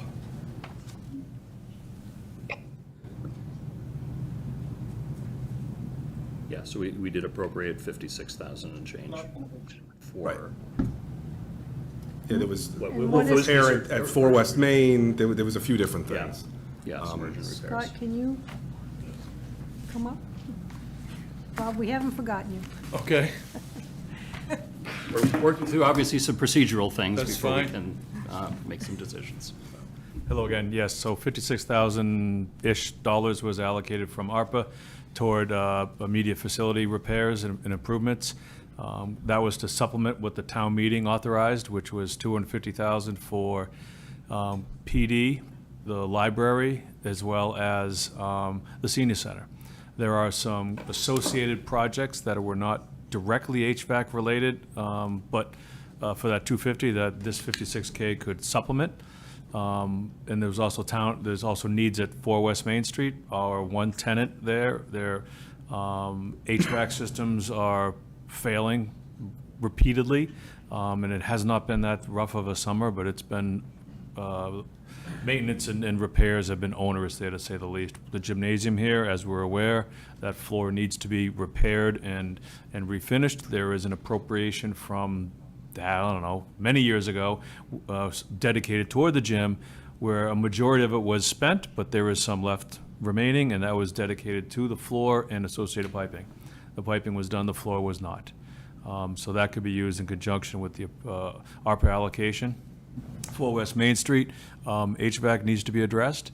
Some of the associated work that wasn't identified in the town meeting article at the library could be remediation and painting after the HVAC systems are corrected in that great room. We're aware that the great room has some humidity issues, and due to that humidity, some of the surfaces have deteriorated. The HVAC systems are part of the town meeting article. Corrective measures thereafter are not. Part of that work would be building system management upgrades there as well, in order to alleviate any future humidity or moisture issues. So there are needs. Some of the immediate needs could be design services associated with what Tim was referring to regarding old appropriations redirected toward town hall. Utilizing those appropriations doesn't have a timeline associated with it. There's no deadline, but there is a deadline with the 56K, and getting the evaluation and the design work needs to be done quickly for that. So there are needs, absolutely. There are needs at the senior center for beyond just the well piping, which was identified in town meeting. So yes, there are needs. And did we take care of the roof leak at 4 West Main? I'd have to talk to Sean about that. I know we had our roofing contractor go up there and walk it. It has not leaked since the substantial rains we had previously, and we believe the leak was associated with roof-mounted equipment. But I'd have to find out if he got it back up there and repaired it. Because I know Tim and I had walked up there, and there was a pretty big puddle on the It was floor. due to a roof penetration, and that was after a substantial rain event. It has not occurred since. And I'm not sure if that's been corrected or if it just ceased to exist because we haven't had that bad of a storm event since. But there was leaking going on because it ran down the side of the building, like the northeast side. Yeah, that's the facade. That's a bit different, yes. Yeah, that brick needs to be sealed. That's a lot different. That's Reported. the roofing materials are failed around it, the soffits are failed around it, the fascia boards are failed around it. All that contributes to facade leaking. So is it, What you and Tim observed was a leak at a penetration, we believe. and yeah, that's not going to happen again? It hasn't happened since. Okay. We do have our roofs walked as best we can every year for inspections, the flat roofs specifically. They don't obviously walk the sloped roofs, but the flat rubber roofs, we do walk every year. We've had some repairs done at Town Hall, primarily around the HVAC penetrations and the supports. You have a air conditioning unit on a couple 2x4s, and it turns on and shakes a little bit, and the rubber underneath eventually gets worn out, and the contractor's going to come out and repair it. So we actually use the same contractor that did the roofing on the White Cliffs a few years ago, who is also the same contractor that did the roof at the White Cliffs 30 years ago. He's a local contractor in town. And can you make sure that there's a patch or something that, before we go into the winter on that building at 4 West? Make sure that that's not going to Yeah, I don't know if he's walked it deteriorate yet this more? year, but he walks it every year. Yeah. Could we try to get back to current ARPA requests? I got that this isn't important, but it's not an agenda item. All right, are there any other questions on the Historical Society request? Okay. In terms of, Laura, did you have something? No, okay. In terms of process, would someone like to make a motion now? Do we not want to make a motion? Do we want to rescind all our allocations and decide to do everything later? I'm Well, okay. having a hard time understanding So what's the being suggested. Historical Society, Yeah, the Legion, are two actually like non-official parts of the town budget, right?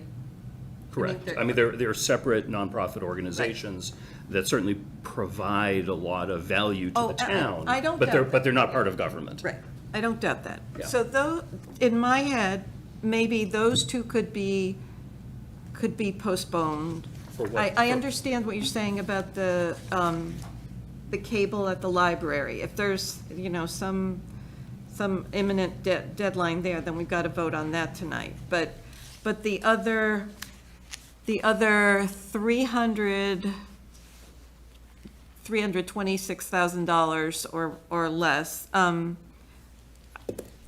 I still think that I'd like to get the rest of the list. But we have the rest of the list. Each one of us put forward a number of proposals that. I know Cultural Council has a plan to come to us. Correct, and that's on the list. They have not submitted the detail that will hopefully be on the next agenda. So again, per Tim's suggestion, we're hearing these on a rolling basis.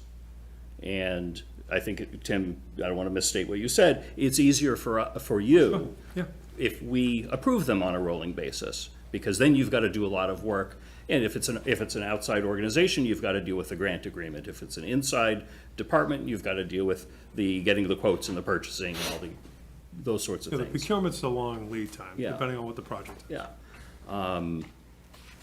So I think it's easier for staff to continue on. We have not received all of the details on every single item on the entire set of proposals. We heard a lot of them last time, and we approved them. We're hearing a lot more tonight, and I anticipate every meeting until we have exhausted every single penny that we have, it will continue in that basis. I suspect strongly there will be additional funds in ARPA that we'll be looking at the end. So when we came up with this idea of everyone allocating $320,000 apiece, that's 1.6 million. At that time, the remaining ARPA funds was a little bit over 1.7. So we know there's a little bit more in there. We are also in some of these categories under appropriating relative to the initial request, such as I think both you and Julianne had put in, I forget if it was Julianne or Laura, had put in for the additional town repairs to the buildings. Facilities, yeah. Facilities. Yeah, that was repairs, Julianne. Yeah. So, for example, you would put in $56,000 in your 320 for that. But we only spent 28 of that because you also put in some money for that. So there's likely going to be some leftover funds as part of this. We will have the opportunity to fund more than just what's on this list, unless we say, as we go along, maybe there's a request that comes in where maybe you've allocated $25,000, but the actual cost is 40, and we can say, all right, let's fund that at 40, and that detracts a little bit from the extra. My anticipation is, as we get into the October timeframe, we will hopefully have gone through this full list and made all of the appropriation decisions. We'll go back to Jason and say, how much is left in ARPA now? And I think he's going to say $100, $150, $200,000, something like that. And then we have the opportunity and really the mandate to go ahead and make some final decisions then. Because again, none of us want to send this a penny back to the federal government. Right. So we will figure that out. And I'm guessing we will probably even have another meeting in December where we ask Jason one last time, okay, how much is left? Look in the really couch. there? Is there anything in yeah, there? Exactly. Because, for example, if we appropriate $100,000 to something and it only costs $95,000 in the end, there's $5,000 extra we will allocate to something else. So there are a couple of more rounds to go after we go through this list. But based on the 1.6 million, this is the list. Okay. Okay. Laura, you've been quiet on this. If you have anything to add, you can. If not, that's fine. I want to make sure you're not given the opportunity. I appreciate it. No, just let me know if you want me to make the motion now or if we want to hear everything and then make the motions afterwards. Okay. All right. At this point, would anyone like, so first question, I had allocated $20,000 for Historical Society. The request is 21. Is anyone willing to put forward $1,000 out of their budget for this? So we can, yes. Oh, sorry. If I apologize. I couldn't pull the spreadsheet up. I've had some email problems. Okay. But if there is money that you see that's available that I still have, I would be happy to participate in that. Yeah, you Yeah. have, by my accounting, 214,400 Okay. 414, something like that, 214,000 and change available Okay. in yours. Okay. So I think we know where that is coming from. Is there a motion? Mr. Chair, I move the board vote to approve the use of ARPA funds in the amount of $21,000 for the purpose of funding a lighting and ceiling restoration project for the meeting room at the Northborough Historical Society located at 52 Main Street, as presented in the memo by the Historical Society President, included in the meeting packet pursuant to Massachusetts General Law, Chapter 44, Section 53A, and to authorize the town administrator to execute a funding agreement for same. Second. Okay, motion made by Laura, seconded by Julianne. Any other discussion? Okay, hearing none. All those in favor, Laura? Aye. Julianne? Aye. Mike? Aye. Lisa? Aye. I also vote aye. Vote is unanimous in favor. Thank you. Congratulations, Mike. Congratulations, Historic Society. Thank you for bearing with us as we work okay. through some procedure. We got it. Okay. Thank you. Got that. And next up, we have the American Legion. Talk to you. Edgar. You got a copy of this, yeah? You want to talk? Yeah, we can talk tomorrow, next day. Okay. Thanks. Mr. Chairman. Excellent. Mr. Why don't you- Chairman. Yes, why don't you introduce yourself? Thank you for having me here. My name is Edgar Blanchett. I'm the commander of the American Legion 234. First, I'd like to express my thanks and gratitude to the Select Board for thinking of the post for this ARPA grant. We were closed during the COVID of 2020, as were many places. It was a period of unrest for the post during the shutdown, but loyal members and volunteers made use of the downtime to make COVID shields, and in doing so, donated more than 2,000 shields to UMass hospitals, fire departments, police stations, private medical offices, nursing homes, funeral homes, and to whomever needed them. They also cut fabric and made face masks. They met about 3 days a week to do all of that. The members got all the funds needed from contributions of people that we know. When the post was allowed to open for business, it was only open a couple of days a week and not making much revenue. Our customer base and events were non-existent, to say the least. The past commanders at that time, loyal veterans, riders, volunteers, and auxiliary, tried to hold the place together as much as they could, and did a great job in doing so. However, it still wasn't enough to get us back to where we needed to be. The building is old. It was built in the 1800s. The Legion people moved in 1916, so we've been there ever since, so it's a real old building. As we receive funds, we try to update issues. The safety issues are a top priority to us, and as well they should be. So one night during an event, a pilot light in our stove extinguished and caused a CO2 alarm to be activated.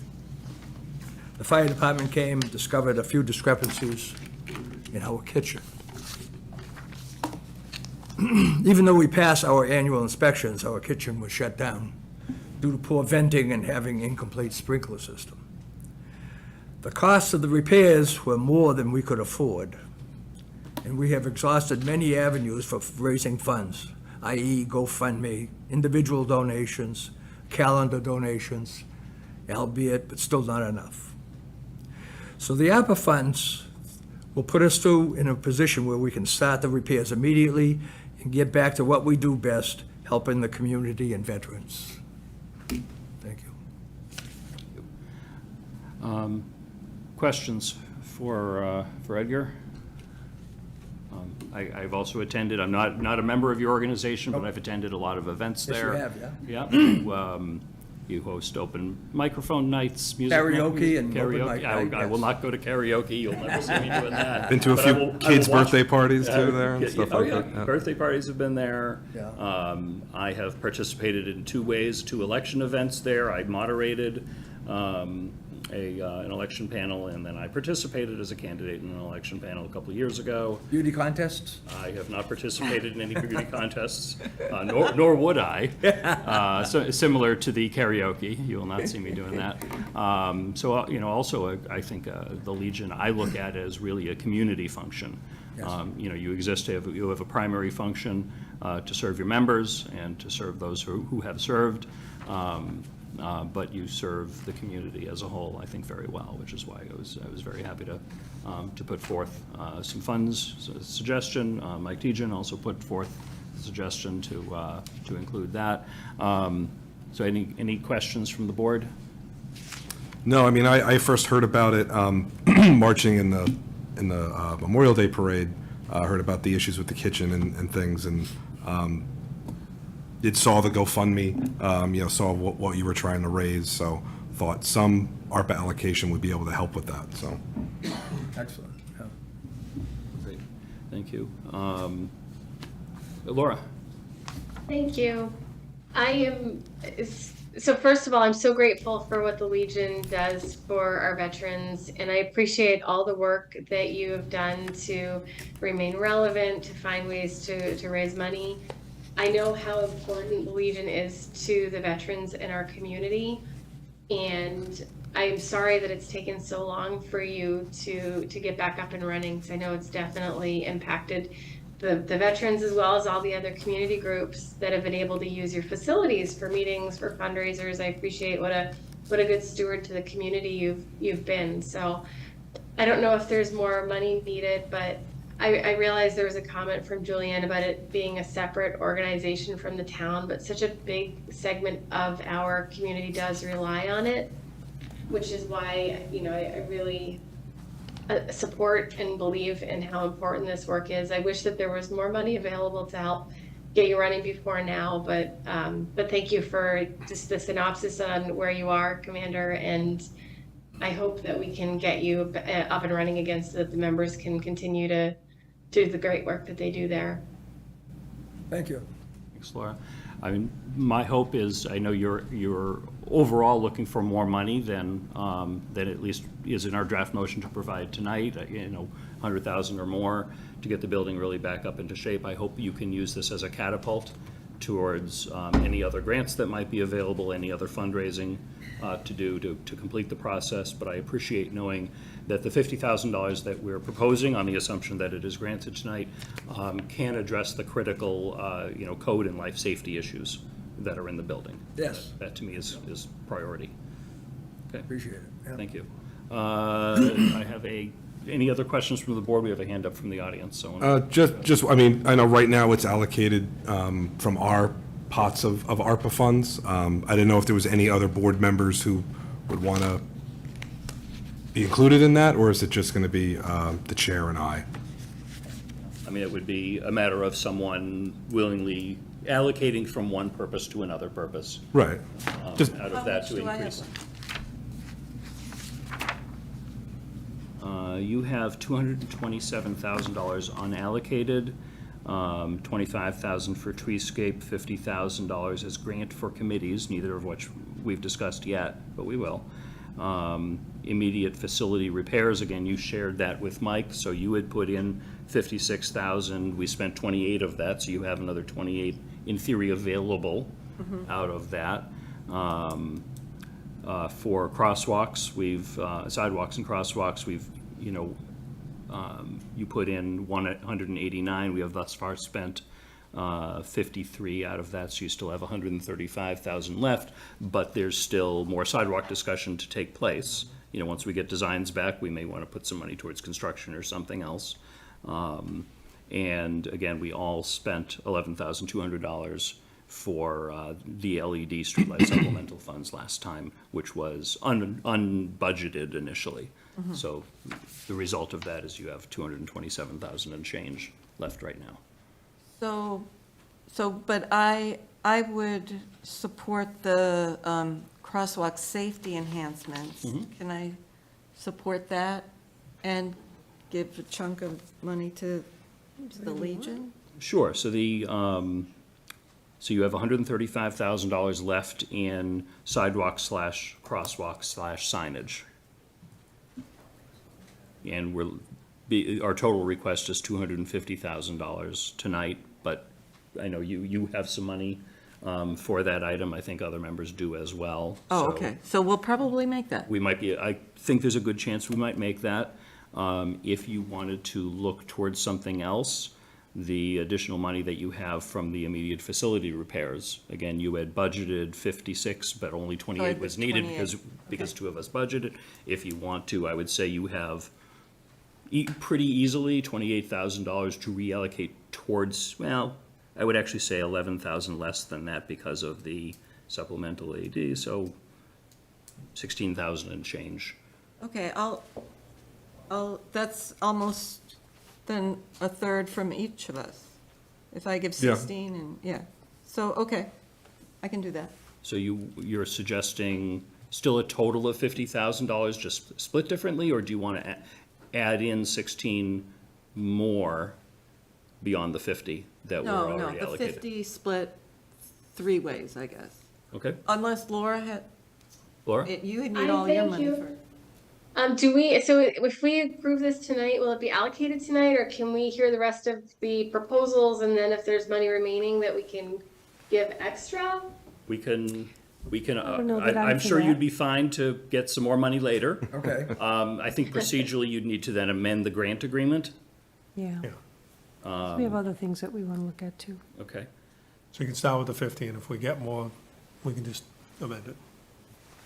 Thank you. That would be my preference, everyone.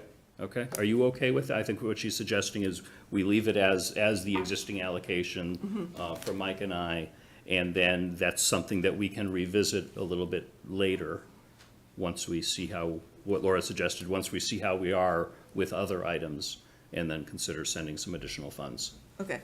Okay, does that Yeah, work? yeah. Okay, Laura, Yeah, that's that'd be consistent with perfect. what you're asking for? Okay. I like that idea better, and that way if we do have extra that we can designate towards it, then it'll be a nice, Yeah, that would be my preference. okay.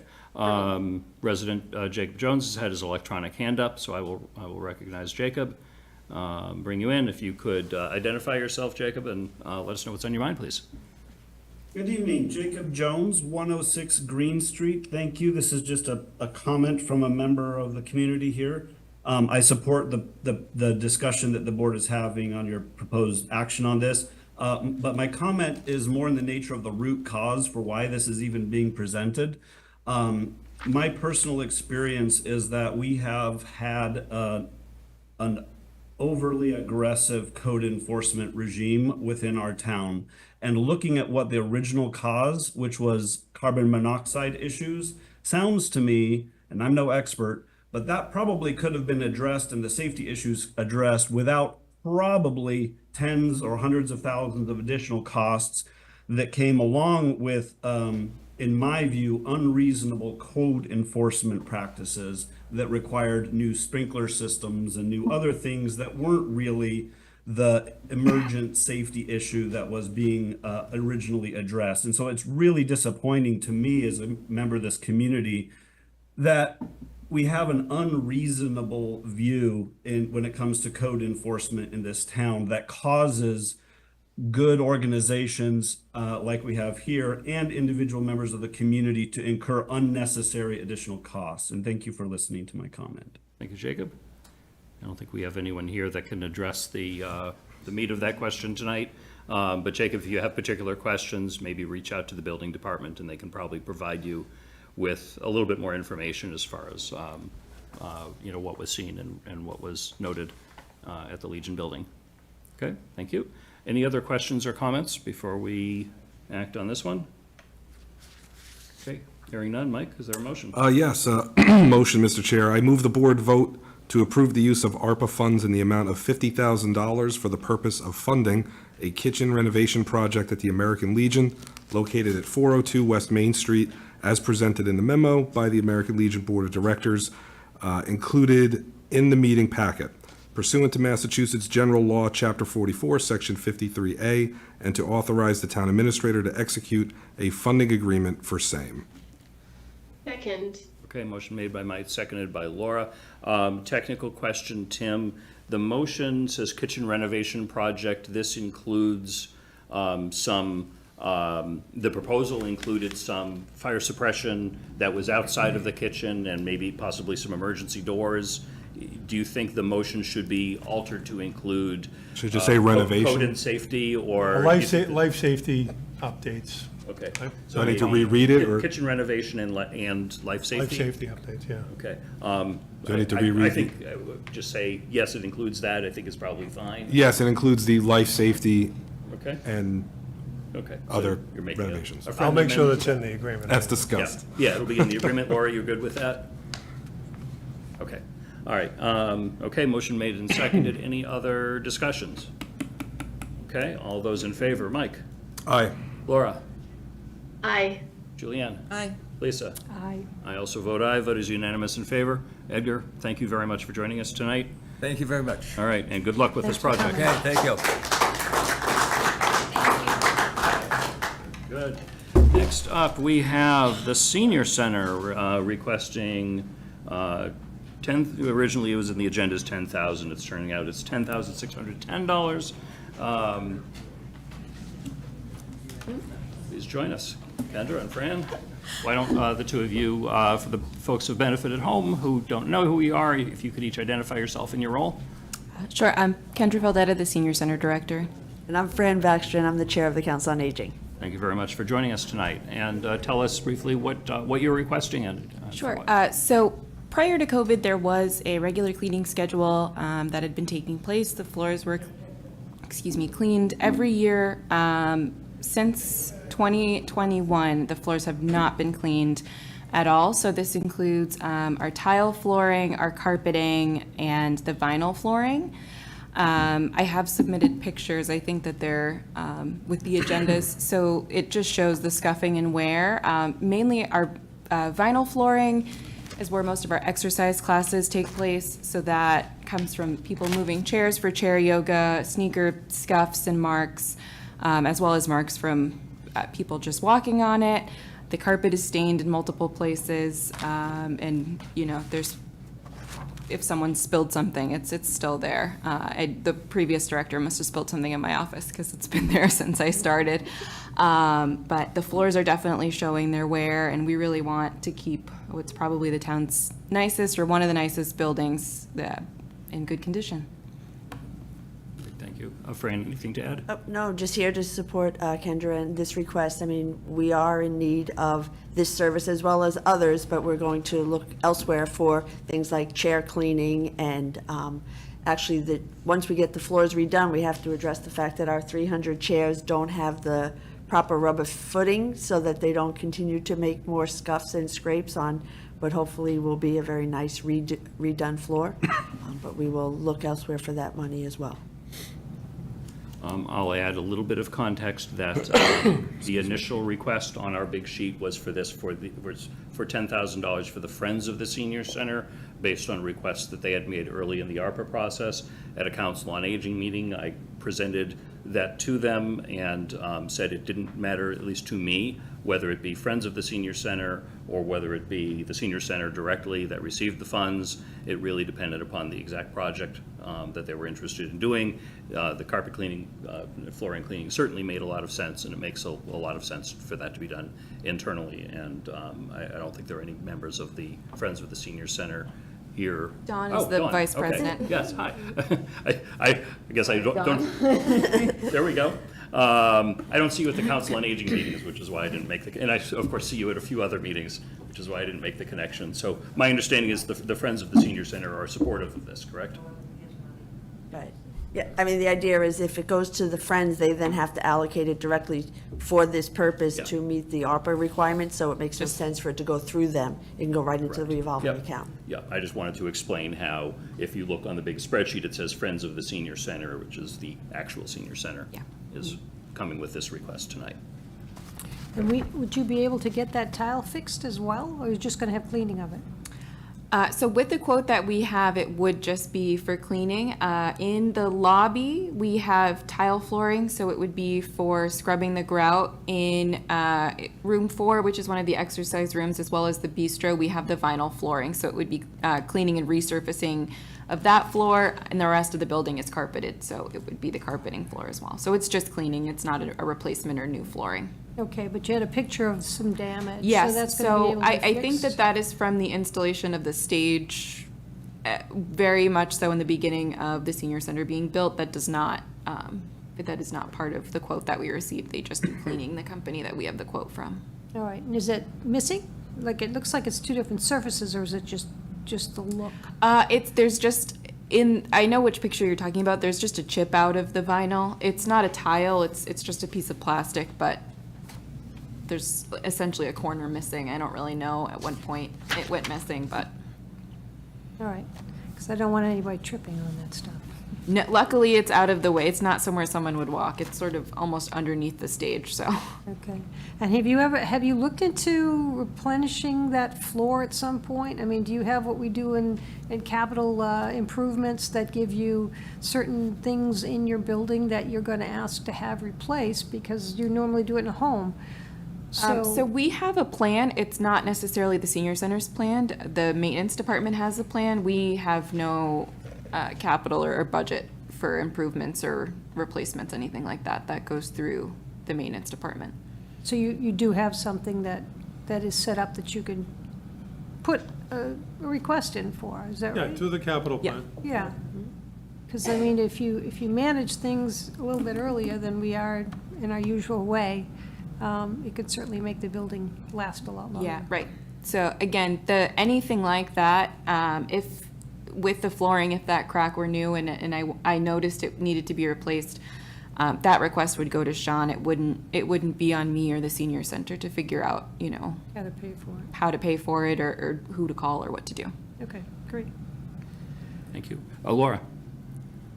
Thanks for the update, Kendra and Fran. I appreciate it. I know you mentioned that this was done annually prior to COVID, and I very much support getting this done now. Will there be a plan in place so that you can resume that schedule going forward? Yeah, so I have spoken with maintenance, and that is something that we would like to get back into having a scheduled process for. Sorry, I'm not sure which camera to look at. I don't know where you are, Laura. She's everywhere. Yes, that is something that moving forward we would like to happen, but it's not in the next year's budget. So that was why we thought it was appropriate to ask for ARPA funding. But it wouldn't be in the senior center budget anyway, it would be in the maintenance budget, along with everything else, including the carpets in this building and all the other maintenance. The request would come from them to us, to Sean, and we'd figure out the cost and the timing. Right. Logistics, and we'd budget for it, and if we had money for it, it would just get appropriated at town meeting. Okay.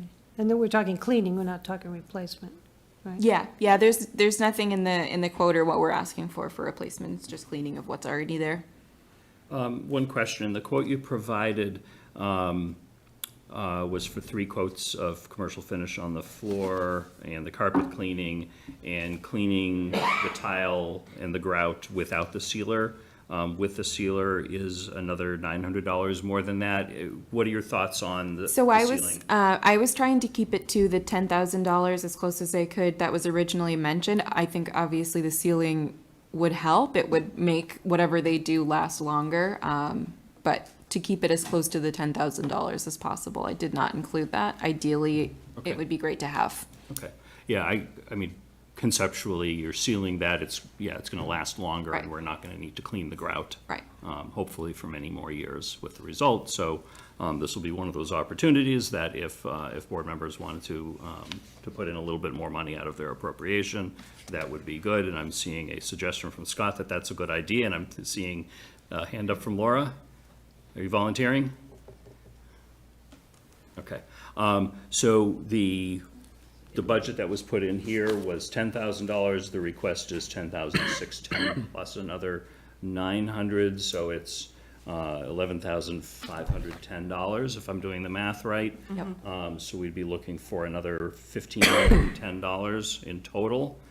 beyond the 10,000. Laura, are you okay with that? Yes. Okay. Yes, This would come out of one of your other appropriations, and we can figure out which later. Okay? So 5, 10.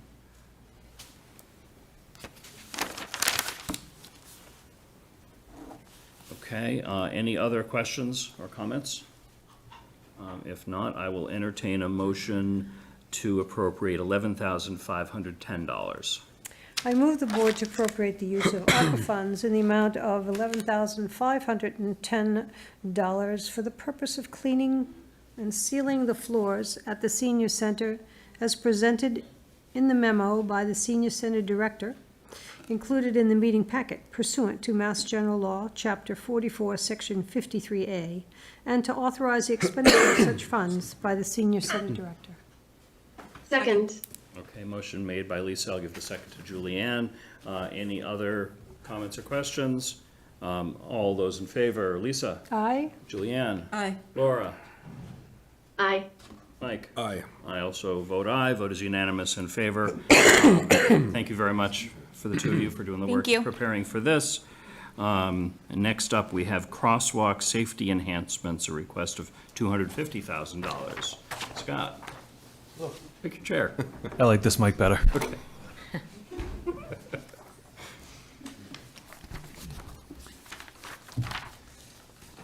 So the crosswalk enhancement topic came up at the Traffic Safety Committee meeting, a couple of the meetings. Lisa's the select board liaison to those meetings, so you're well aware of this. They were focused on primarily around our schools. There's 7 locations that are identified by the committee. Lincoln Street Elementary School, Milliken Middle School, there's 2 of them. There's one at each one of the 2 driveways, north and south.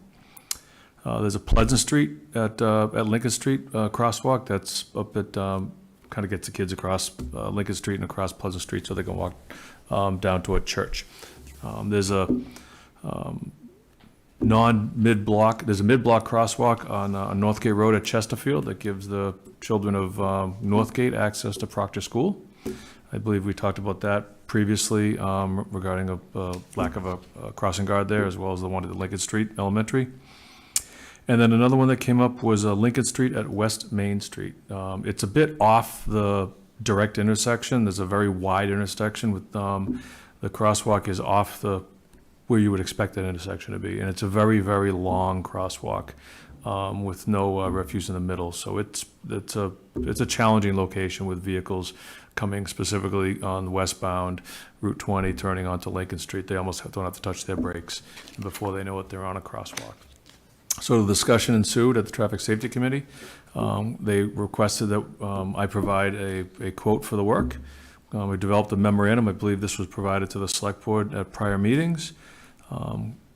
The work includes cement concrete wheelchair ramps, the detectable warning strips, those little bumpy pads you see in the front of them, the rectangular rapid flashing beacon assemblies, the posts, installation of the assemblies, some traffic details that'll be required during the construction, as well as site prep and restoration. Anytime you're doing new wheelchair ramps, you're digging up lawns, curbing, asphalt, and then a contingency is included in that as well. We haven't designed it yet, as well as engineering services. There are crosswalks that are very simple to put a wheelchair ramp in. For example, I looked at one recently for one of the select board members on Davis Street, crossing from Indian Meadow to the other side.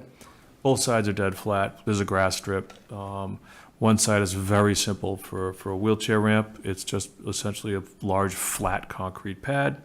The other side is a little more challenging. There's some slopes. When you get to areas where there's curbing, the layout and design is much more challenging. So, for example, the one that I just described on Davis, there is no curbing.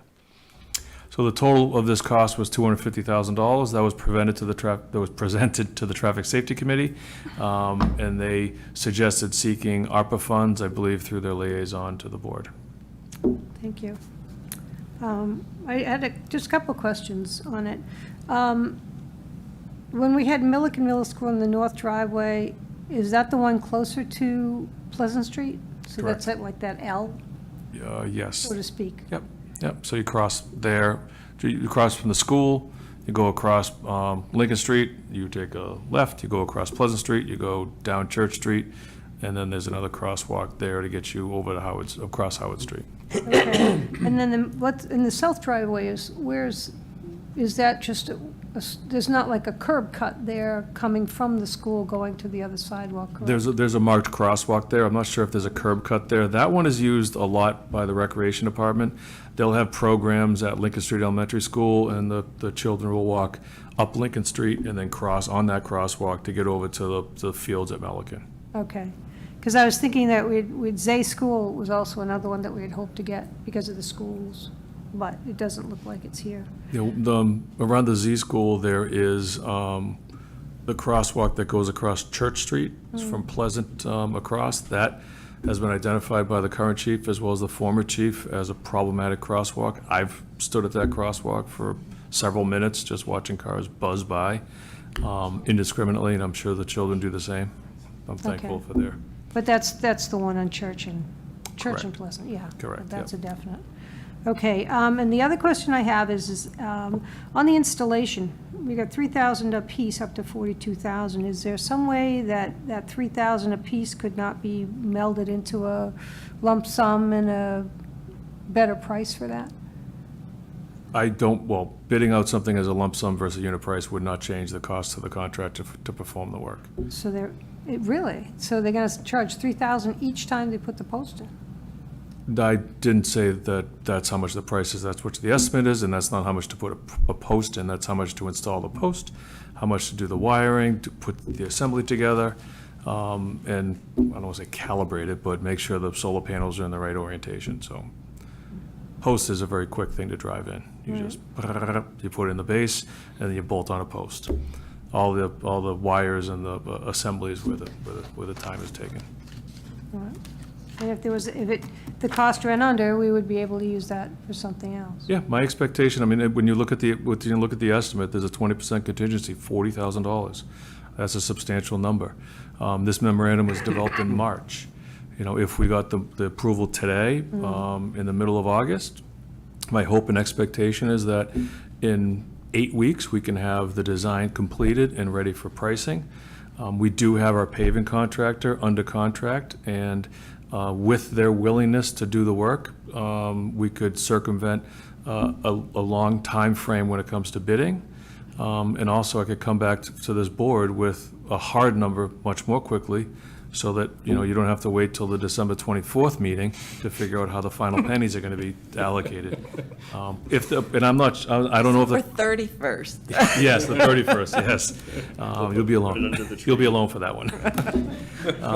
So I'm not sure if our current contractor is willing to do that. I know they would be the wheelchair ramps, because that is within their area of expertise. These assemblies, I don't know, but I will ask. Once I get the layout done, very similar to the sidewalks, we'll engage an engineer, they'll go to all the sites, take a look at them, do detailed design where required, get firm quantities developed. I'm estimating these quantities, not based on measurements per site. Once they get that specified, quantities done, I give it to our contractor, the paving contractor. If they're willing to do it under a change order, I'll have a number quickly. Okay, I like all of that. What I'm trying to get to is if we can get the 40 or what have you, if we can get that one in front of Zay School done, I would like to add that to this. That's one of the benefits of a unit price contract. When you do a lump sum contract, the contractor is not required to tell you how much it is to install this one microphone. He tells you how much it is to AV the room. And then when you ask him for another microphone, you don't really know what the number was. When you get a unit price contract, you have a set, it's established, it's $2,200 per assembly, we have $28,000 left, so go find yourself 14 more to do, something like that. So, and I think I had talked to Coastal as well, so they're willing to do quantity discounts, so. Yep, I've talked to them about that as well.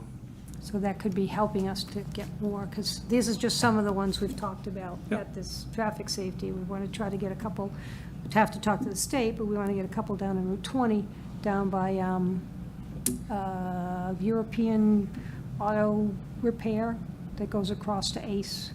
that complex. Oh, Because yeah, you've got people quite a cross- span, and you've got the two crosswalks there that nobody's really looking at somebody These are crossing. on Route 20? Yeah, on Route 20, so which we is a really. different- That's a different Right, it's a question. different question. We have Yeah. to talk about that and Yeah. have discussion on the state and what we can get Yes. some done. So part of the design process for these solar-powered traffic components is site-specific. So they take the longitude and latitude for each location, they establish what vegetation cover challenges there may be, the orientation of the panel, the size of the panel, depending on where it is, and what shade factors there are. So there's a site-specific design for each one of these, left side, right side, east, west, what have you. Some of these things that I've seen, I don't know if I've seen any in Massachusetts, I've seen them in the South, actually have lights that light up the crosswalk when someone is crossing. Are those in the mix at all? Are those I something feel like that a are snow available plow in might. Massachusetts? You said those are you've seen those in the south? Yeah. Yeah, But a they snow weren't plow on would this. do it. Well, they're lights that are on the top of the pole okay. that are already being put up. Oh, I thought you And- meant in the walkway. No, oh no, that would be cool. Oh.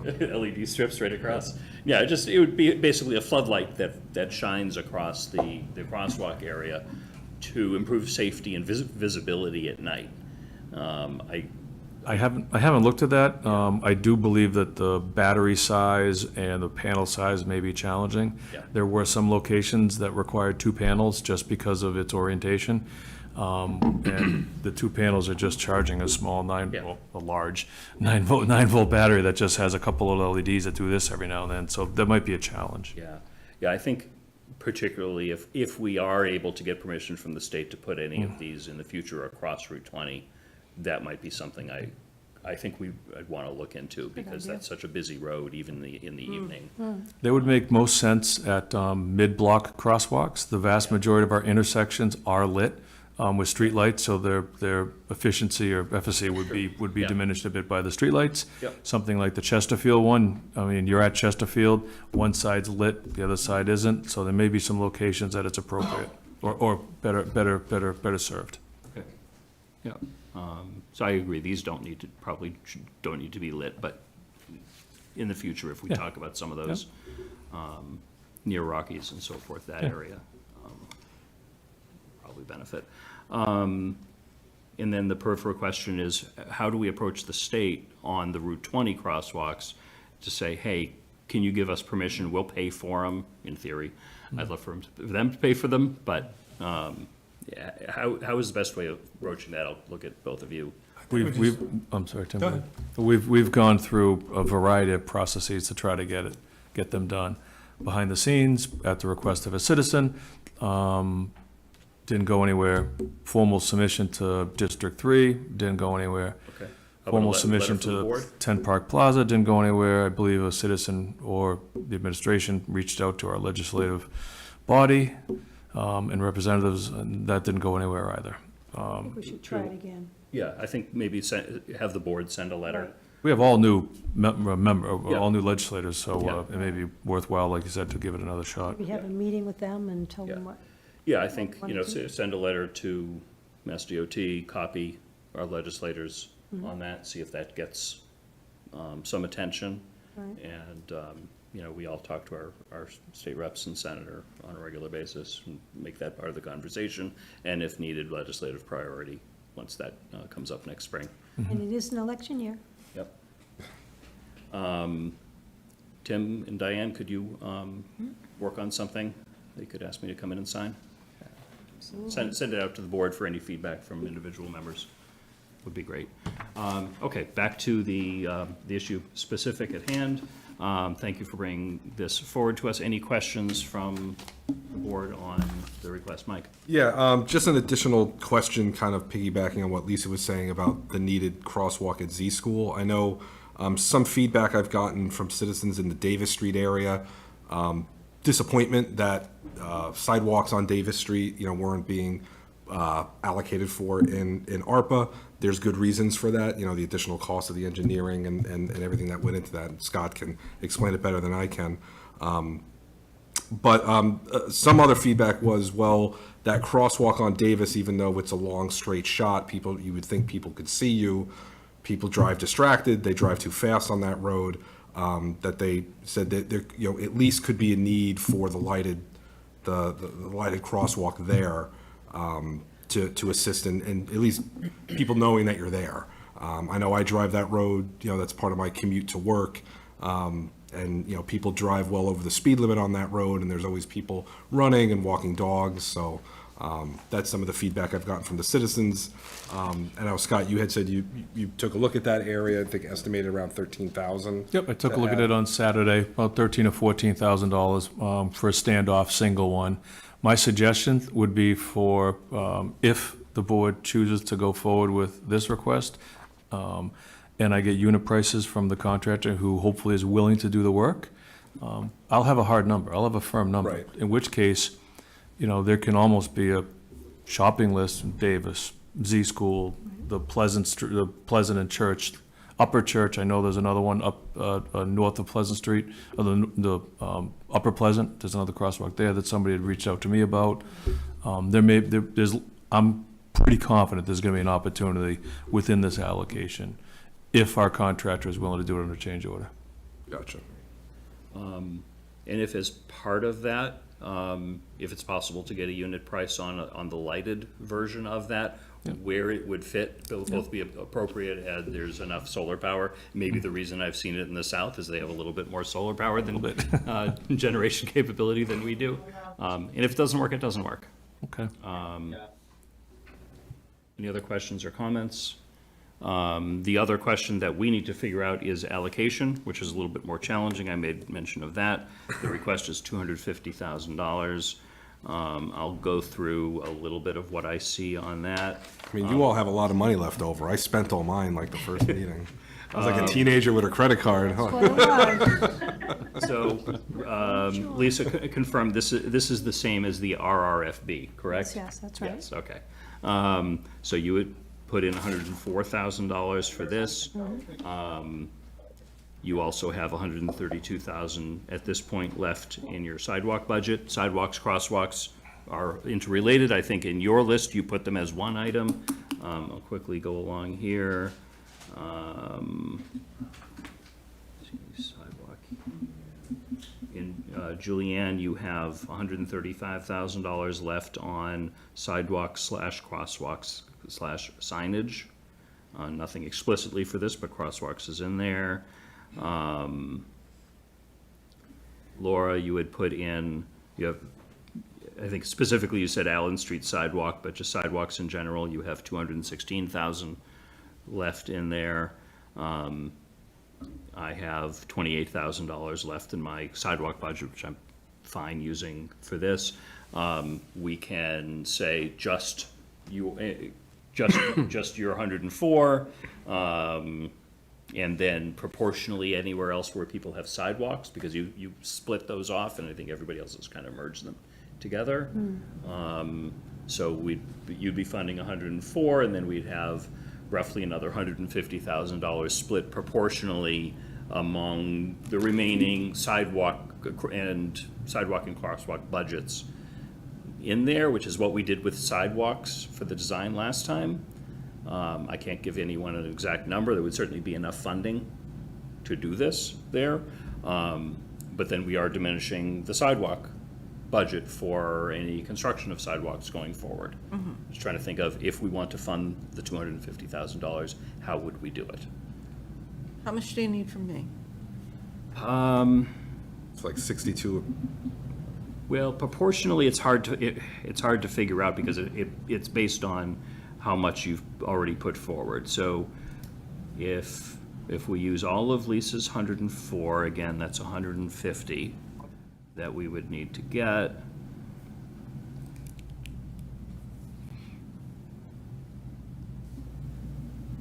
So let's see, Julianne, you have 135 left in that. 50 by 3. 50,000 with 3 people. Are there going to be any other sidewalk requests type thing? Well, I've got sidewalk with granite curbs on Maple and Allen Street. I don't know, I don't think that was just all design, was it? So the sidewalk survey and design work that was authorized at your prior meeting, the surveyors are out there this week.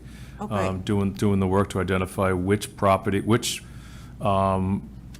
sidewalks are going to require easements and how complicated those easements are. Once I have that information, I can mobilize the designers to focus on those that are sort of simple. And if there's a sidewalk and only requires 2 easements, and I knock on the doors and the people are very friendly and excited about sidewalks, that's when you go forward with. If it's a really complicated project and there's utility poles and angry residents, then we shelf that one and mobilize quickly on the ones that are feasible, like we discussed. I'll then get a quote for a change order from the contractor, come before the board, say here they are, and you'll have a better idea what money is needed. On the tail end, again, I'll have unit price numbers from the contractor for sidewalk construction. In the event it's December 31st and you have $184,000 left, you don't know what to do with it, I'll give you $184,000 worth of sidewalks, because I have a contractor who's willing to do it. Good. Sounds good. I have a question on the. He knows a guy. Knows a guy. On the easements. Now, we just got done with all of that at Valentine, and they went with eminent domain for those easements, because they would have been, wasn't it? Harrington Lane? Harrington, is it Harrington? Yeah. Harrington Okay. Lane, we just did did. friendly eminent domain. Yeah. Could we approach that with some of this? I'm not a land attorney, but I did do a lot of fee takings and eminent domain takings when I was a consultant for the MBTA, and if anything, it wasn't pleasant, nor was it quick. Huh. We'll have to get to the people who got to Harrington then. Talk to them. All right. Yeah, you can do eminent domain anytime, but it's adverse unless the person is okay with it, and then Right. they will sue you and they will win.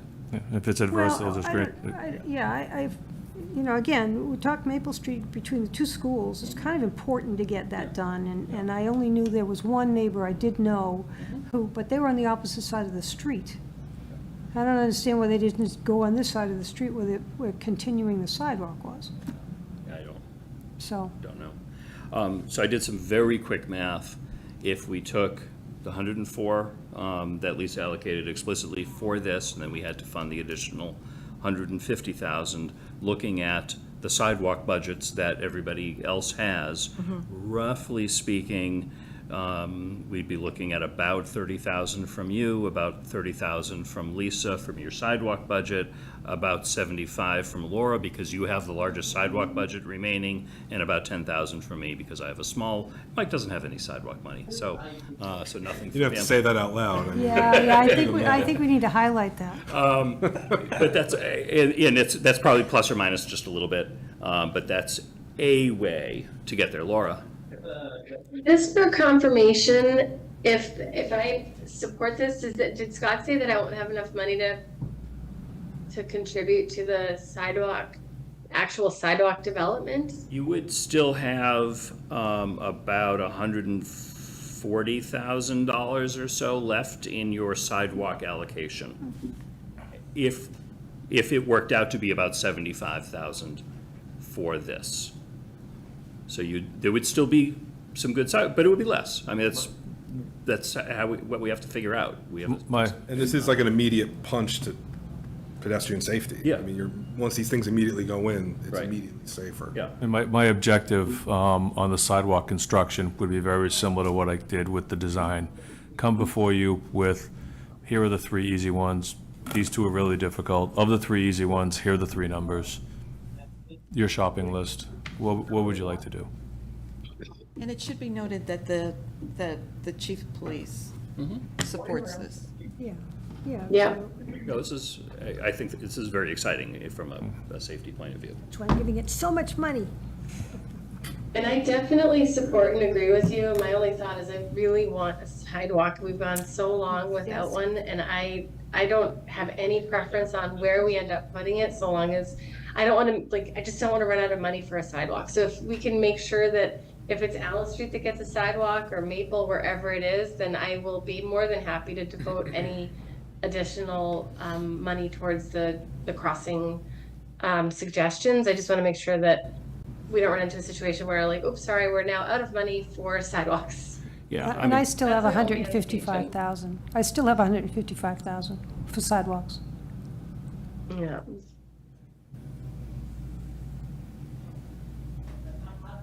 You have 132. You had 185 initially, we've Right, and I allocated took the 52 30 of out. that, 132. That's what I see. Sorry, I'm cheating and looking on a screen that's bigger than the tiny little printout there. Yeah, I took the 30 out of 185. So that's, so we can't do everything. We can allocate less on this and keep more money in the bank for sidewalks and do fewer of the crosswalks. We can do this, we can, yeah, I mean, there are different ways we could. There's also money that was set aside from town meeting to do sidewalks, and there's also some money there too. Yeah, so town meeting allocated $300,000 for sidewalks and drainage improvements. We had a culvert failure on Church Street. We had a culvert failure on Howard Street. I have a meeting tomorrow with the cured-in-place pipe company to see if cured-in-place pipe is an alternative, an option for those. In the event the culvert on Church Street catastrophically fails, we would have Church Street either closed or plated. And at this time of year, plating Church Street in the winter is not good. Howard Street, the same circumstances there. And that Howard Street culvert is between Howard Street Cemetery and the Kaiser, so it's on the way to Z School. In addition, we have needs up on Assabet Hill. So as much as I would love to put the money toward both, we need to correct immediate needs before we build new sidewalks with the town meeting appropriation. Okay, I think the lights are a good start. Yes. I mean, that's, as somebody pointed out, that's an immediate Right. safety measure that will just help everybody. I'm confident I'll come back to the board with surplus resources on this allocation. Okay. Figuring that, I'm just gonna proof my math and make sure I'm in the ballpark. Yeah. Yeah, so it's very roughly, so I'll do the math to get it exact, but it's very roughly 30,000 out of Julianne's, 30,000 out of Lisa's sidewalk budget, 75 out of Laura's, and 10 out of mine, plus or minus 5 or 10 here or there. And I'll make sure it's appropriately proportional as we did with the last round, if we want to fund the full 250. And obviously, Laura, the biggest piece is yours because you had more money allocated to sidewalks than anything. Yes, Yeah. so, but I'm still gonna be able to ensure that we're going to have a sidewalk, correct? You will still have significant funds left. It's at about $145,000 left in your sidewalk allocation, and the rest of us will still have sidewalk allocation as well. It would be a little bit less than what we had last time, but we don't know how much any of these sidewalks will cost because they're undergoing design right now. Another option, I suppose, is we could put this on hold until we have the sidewalk information. The risk then is we end up getting closer and closer towards the end of the year and the allocations that I think my suspicion is, Scott, you'd like to move forward on this right away. Yes, Yeah. yes. One of the challenges is we all have contractors and consultants to work with, and everybody is very busy. If anybody here has tried to hire an electrician or a plumber or a carpenter to come by their house, you won't see them for quite some time. At least that's been my experience, and that's the same thing throughout the service industry, engineers as well. Can we get these for the, if we go tonight, can we get these for the opening of school? No, absolutely not. No, these are probably a 6-week lead item just to purchase the equipment. Okay. And I haven't even laid it out yet, so absolutely no. School starts in a couple weeks. I know. Yeah. We should Okay. have done this earlier. Okay. Are we comfortable with that approach? Yes. Yes. Yes. Laura? I just wanna make sure that there's enough left over for sidewalks, It's but hard, yes. it's hard to, I mean, we could, my suspicion is, once we get the numbers back on the sidewalks, to do all of the sidewalks, where it would be in the millions. Correct, and I am okay, I'm not saying all Right. sidewalks, even Right, if it's yeah. just one, I wanna make sure that we can get something moving. Yeah, yeah, no, I do too. I would really like to see Allen Street get done. It's Yeah. a gap that's in need. As much as Gale and Monroe would be wonderful to do as well. That is in the downtown, and there is quite a bit of downtown focus and revitalization funds available at the state level. And that small piece on Hudson Street, at the bare minimum.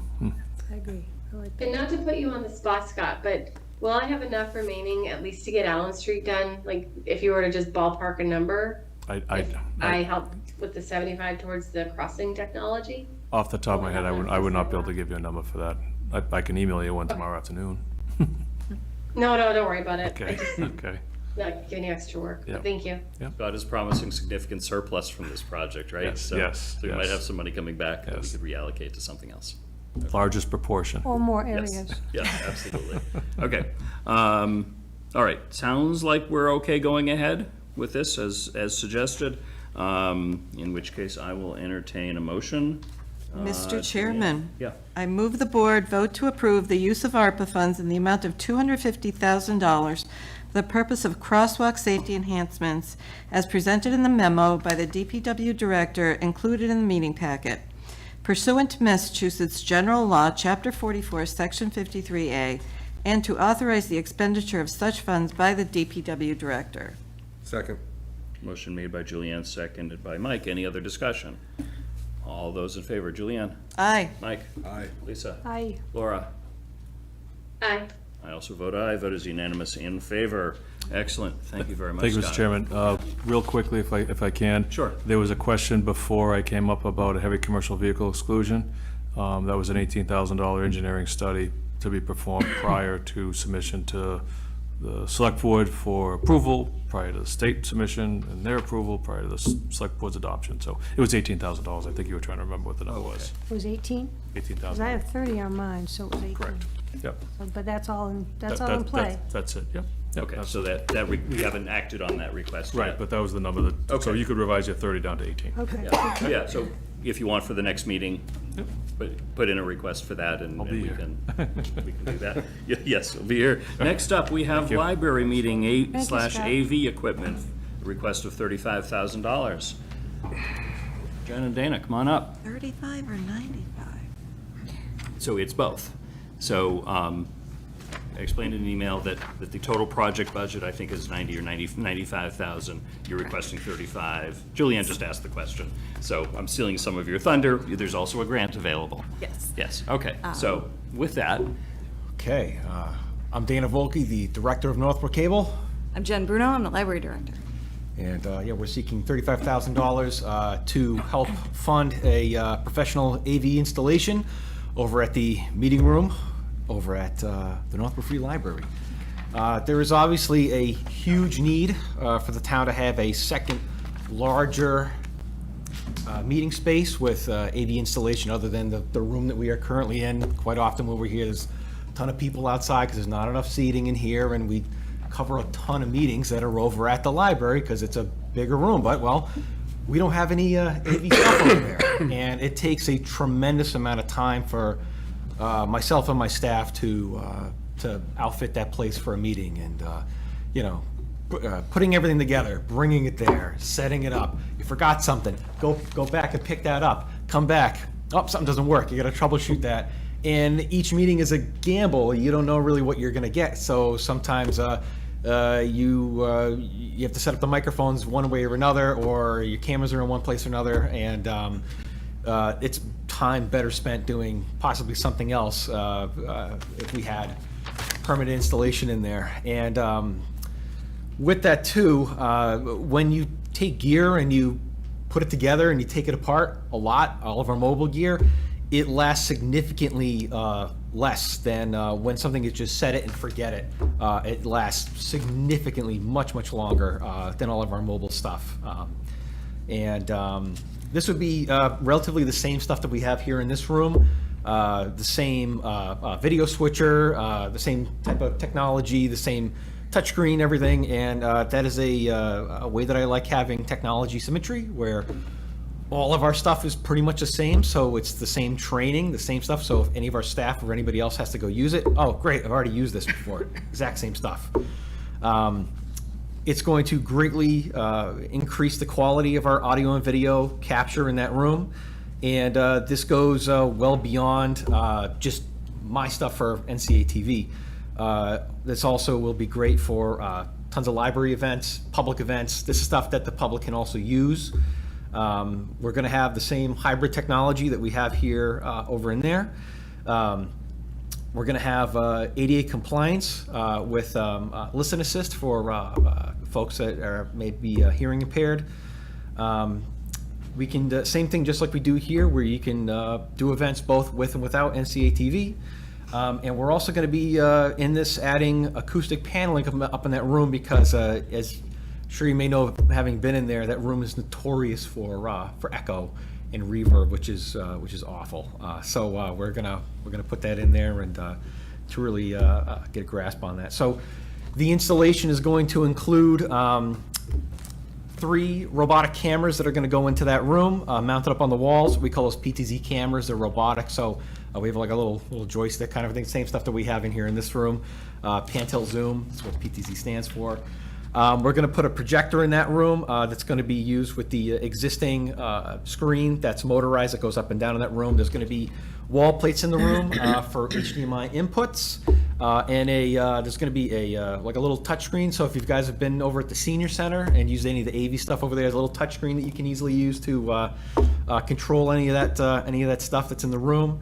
We're going to have multiple wireless and wired microphone accommodations in that room, so I'm not guessing what I'm going to need for that night for whatever kind of meeting it's going to be. There's going to be handheld mics, boundary mics, lapel mics that we can use to pretty much accommodate any kind of scenario. We're going to have speakers in the room, much like we have up in here for any of the audio output, and so same thing with the audio in the room and the video and the feed from the projector, kind of like what we have in here. It's all going to feed into the room that's right next to the meeting room. There's a what do you call it, like a little break room, storage room. Yeah, we're gonna in the corner in there. We're gonna set up a little desk with a rack, and our video switcher and all the AV command center, if you will, is gonna be right over there to control the cameras and the audio and video feeds from that room. And same thing like we have in here. This touchscreen that's mobile and wheeled. We're going to have one of those in there too, which you can move anywhere in the library. So you can put it into the smaller meeting room. So if there's going to be trustees meetings in there or any other kind of meetings, or use it in the children's area, wherever. And it's crazy the amount of stuff that this thing can do. It's great. They sell these to a ton of schools and libraries too. So very versatile machines. And so that's pretty much what we're planning on doing in there. Yeah. There's a lot of parts that are in there, but I feel very confident that we will be able to get the bids. I mean, I already have some quotes. I haven't officially gone to bid yet, but I've talked to my vendors who have already made quotes, and I say if this thing goes out to bid, they can get those right up there pretty much immediately, and I'm pretty sure we can get everything signed and documented pretty fast with this, which is great. So, yeah. Just to give a little bit of additional context, so the total cost of the project is about $95,000. So the library looked at some of our trust funds, and we have a grant, so we can cover the rest of it, pending trustee approval. Of course, I don't speak for the board. We had 664 public meetings in that room last year. That does not include the 614 programs that the library did. So just to give you kind of a little bit of scope of how many people could actually be reached by having this in there, having no microphones currently, no AV system, and honestly the echo is really an issue for people who have hearing difficulties. So we're making the room more accessible.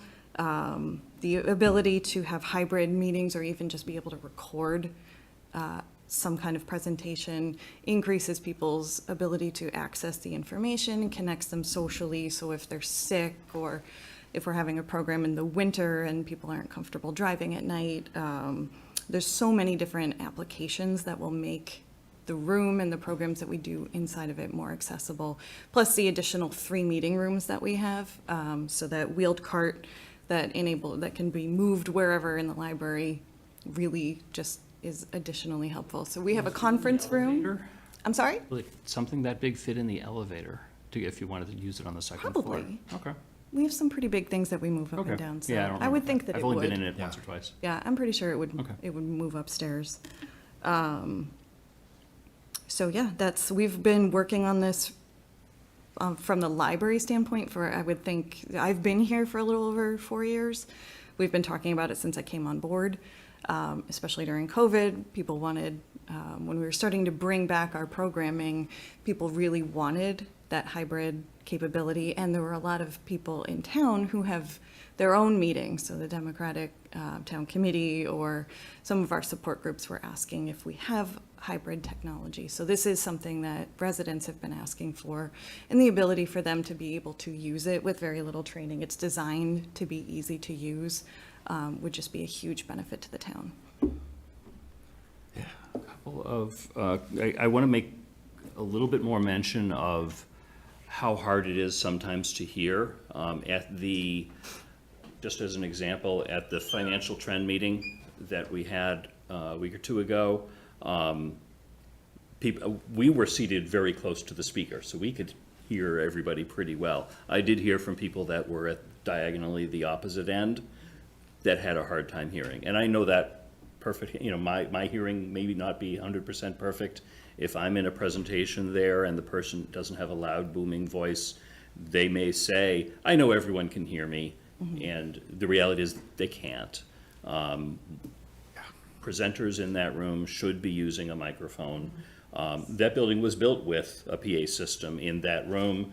It has failed. There was a roof leak very early on, way before I was here. And that really almost completely destroyed its system. Before COVID, I'm on the library trustees. Before COVID, we did go around and test that system. We found a couple of microphone ports that worked sometimes, and the amplifier, once we figured out how to open up the panel to get inside of it, it may have turned on. There's nothing operable in there right now, and that's something for ADA reasons and just normal human reasons. We really need to have much better stuff in there and enforce people to use it, and that's going to be important. Exactly. One question I have is, will outside organizations be able to use the hybrid capability? I know here, I think there's like a town login or something like that. That's a very public place. I think it's going to be important that if the garden club has a meeting in there and they want to do it hybrid, they should be able to just do it. Yeah, exactly. So because we're in this space, Yeah. we have to abide by town hall's IT rules and regulations. Anything over at the library, that's going to be on them and their CW Mars network, and possibly using their emails to manage this. So, Okay. yeah. Good. So that'll be at their discretion. Yeah. And I did check with with our network, which manages all of our email accounts and things like that. And they said, yeah, absolutely. It's something that we can work with them to do. Great. So. And, I sorry. have a question on that, though. Okay, sure. Go ahead. Are you going to have a contract for anybody else who's using it, or is it, because it's a library, can you minimize the amount of the organizations that are Northborough organizations should be allowed to use them, obviously, but to have some other organization come in that is not part of the town, what will happen with that? So currently, our meeting room policy is that you have to be a Northborough resident to book the room. So outside organizations are not generally able to use our meeting room unless they have a Northborough resident that's part of their group that's willing to sign our use policy. And who will be with him for all these other groups that don't normally get to have all of this equipment use? Because even we don't know how to use all of it well. So is you going to have somebody with them for a while this is becoming a familiar piece of equipment? I think what we'll probably end up doing is I'll be training the library staff, and kind of like I have down over here, I have a laminated booklet on how to do everything. So I'll be training the staff, and the staff will be the ones there who will be sort of holding the hands of participants who want to use the technology. Okay, and then when they're not being used, where are they stored? Probably in the kitchenette, which is just adjacent to that meeting room. So anything mobile would be wheeled in there and the door would be shut. All right, it's not where the tables are though, right? Tables and It chairs? is, yeah. We're making more space by moving some of the things that we don't use that just kind of sit in that room. Yeah, space will have to be made for our desk area anyway, so. Right, yeah, because I mean, equipment is pretty delicate, so. Sure is, yeah. Chair stack. Inexpensive, yeah. Chair stack goes like this. Yeah. Okay, that's it. My last question was on video watching and film watching. That's one of the, I've attended some film programs in that room. It's a wheeled-in projector, and usually the sound comes out of that wheeled-in projector, which is in the middle of the room, 15 feet away from the screen, and the sound is not great. Yeah. I know you said there will be speakers in there. Will it be like a 5.1 or 7.1 surround system to adequately I have to support? take another look. I do know that when I, excuse me, when I brought it up with my vendors, they did say that adding surround sound with certain speakers would really jack up the price big time. I think that's important Yeah. for, you know, one of the things, and this may be more of a library trustees question, I could ask it then, is, you know, that's something that the library does a lot. Yeah, and I sure. think should do more, is have film programs there, and that's a standard way to watch some films. Sure. I mean, adding surround sound speakers shouldn't add that much more cost to it. The amplifier needs to handle it. Almost all of them do anyway. Sure. And it's surround speakers are less expensive than the main speakers. I would strongly encourage. Sure. Oh, no, I'll bring it up with the vendors when we go out to bid. So. Great. Sure. Thank you. Yeah. Thank you. Any other questions from the board? Well, on that note, I would want to be sure that it isn't substantially higher, that it could be paid for by the Friends or something in the library. Yeah, I mean, that's, once you get the bids back, we won't know until we get there. Yeah. And, I mean, the Friends of the Library is a wonderful organization that has contributed to a number of things. If it is a little bit over the 95,000, the trustees may have some additional funds available. There may be other opportunities. Sure. Or you could come groveling back here for a little bit more money if you need to. Sure. But we're not saying we would do it. I think I would be able to find an additional amount of money as long as it's not like a crazy increase. Okay. Thank you. Other questions or comments? Okay. Laura? Your vendor could probably tell you this, but will we be able to wire for surround even if we can't afford to do it right away, if the pricing is that much higher? That's a good question. I'll have to find out from the vendor. I can give them a call tomorrow and ask them just off the cuff, you know, what they think. But I love the idea. Yeah. I see the value, and if they're going to be doing other work, that's my only other question there. Thank you. I think the goal of this is to align with some painting and other work that's going to take place in that room. Yeah, exactly. Get this all done at the same Great time. timing. Yeah. Okay, good. If I don't see any other questions, I will entertain a motion. And just for whatever, keeping the $35,000 is off of the $320,000 that I had proposed. Thank you. Sure. Mr. Chair, I move the board vote to approve the use of ARPA funds in the amount of $35,000 for the purpose of installing AV equipment in the Northborough Free Library meeting room as presented during the meeting by the Cable Access Director and Library Director pursuant to Massachusetts General Law, Chapter 44, Section 53A, and to authorize the expenditure of such funds by the Cable Access Director. Second. Motion made by Laura, seconded by Lisa. Any other discussions? Questions or comments? All those in favor. Lisa? Aye. Laura? Aye. Julianne? Aye. Aye. I also vote aye. Vote is unanimous in favor. Thank you very much. Thank you. Thank you. Thank you. Thank you very much. I need a break. Okay, we're going to take a 5-minute break. We'll be back.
I might be able to take you through it quicker, and then you could ask her questions, so she doesn't have to, tell you the same story twice.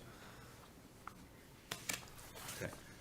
All right, are we live again? All right, thank you, welcome back. We still have a couple things left, believe it or not. We're going to jump briefly out of order because I realized we have an attorney helping us out with an item on the way. So we're going to jump down to item number 13, acceptance and approval of quitclaim deed and land development agreement for 13 Church Street. I'm going to ask if Katie Klein can join us. Hopefully she's still paying attention to the meeting and can come in and guide us through this.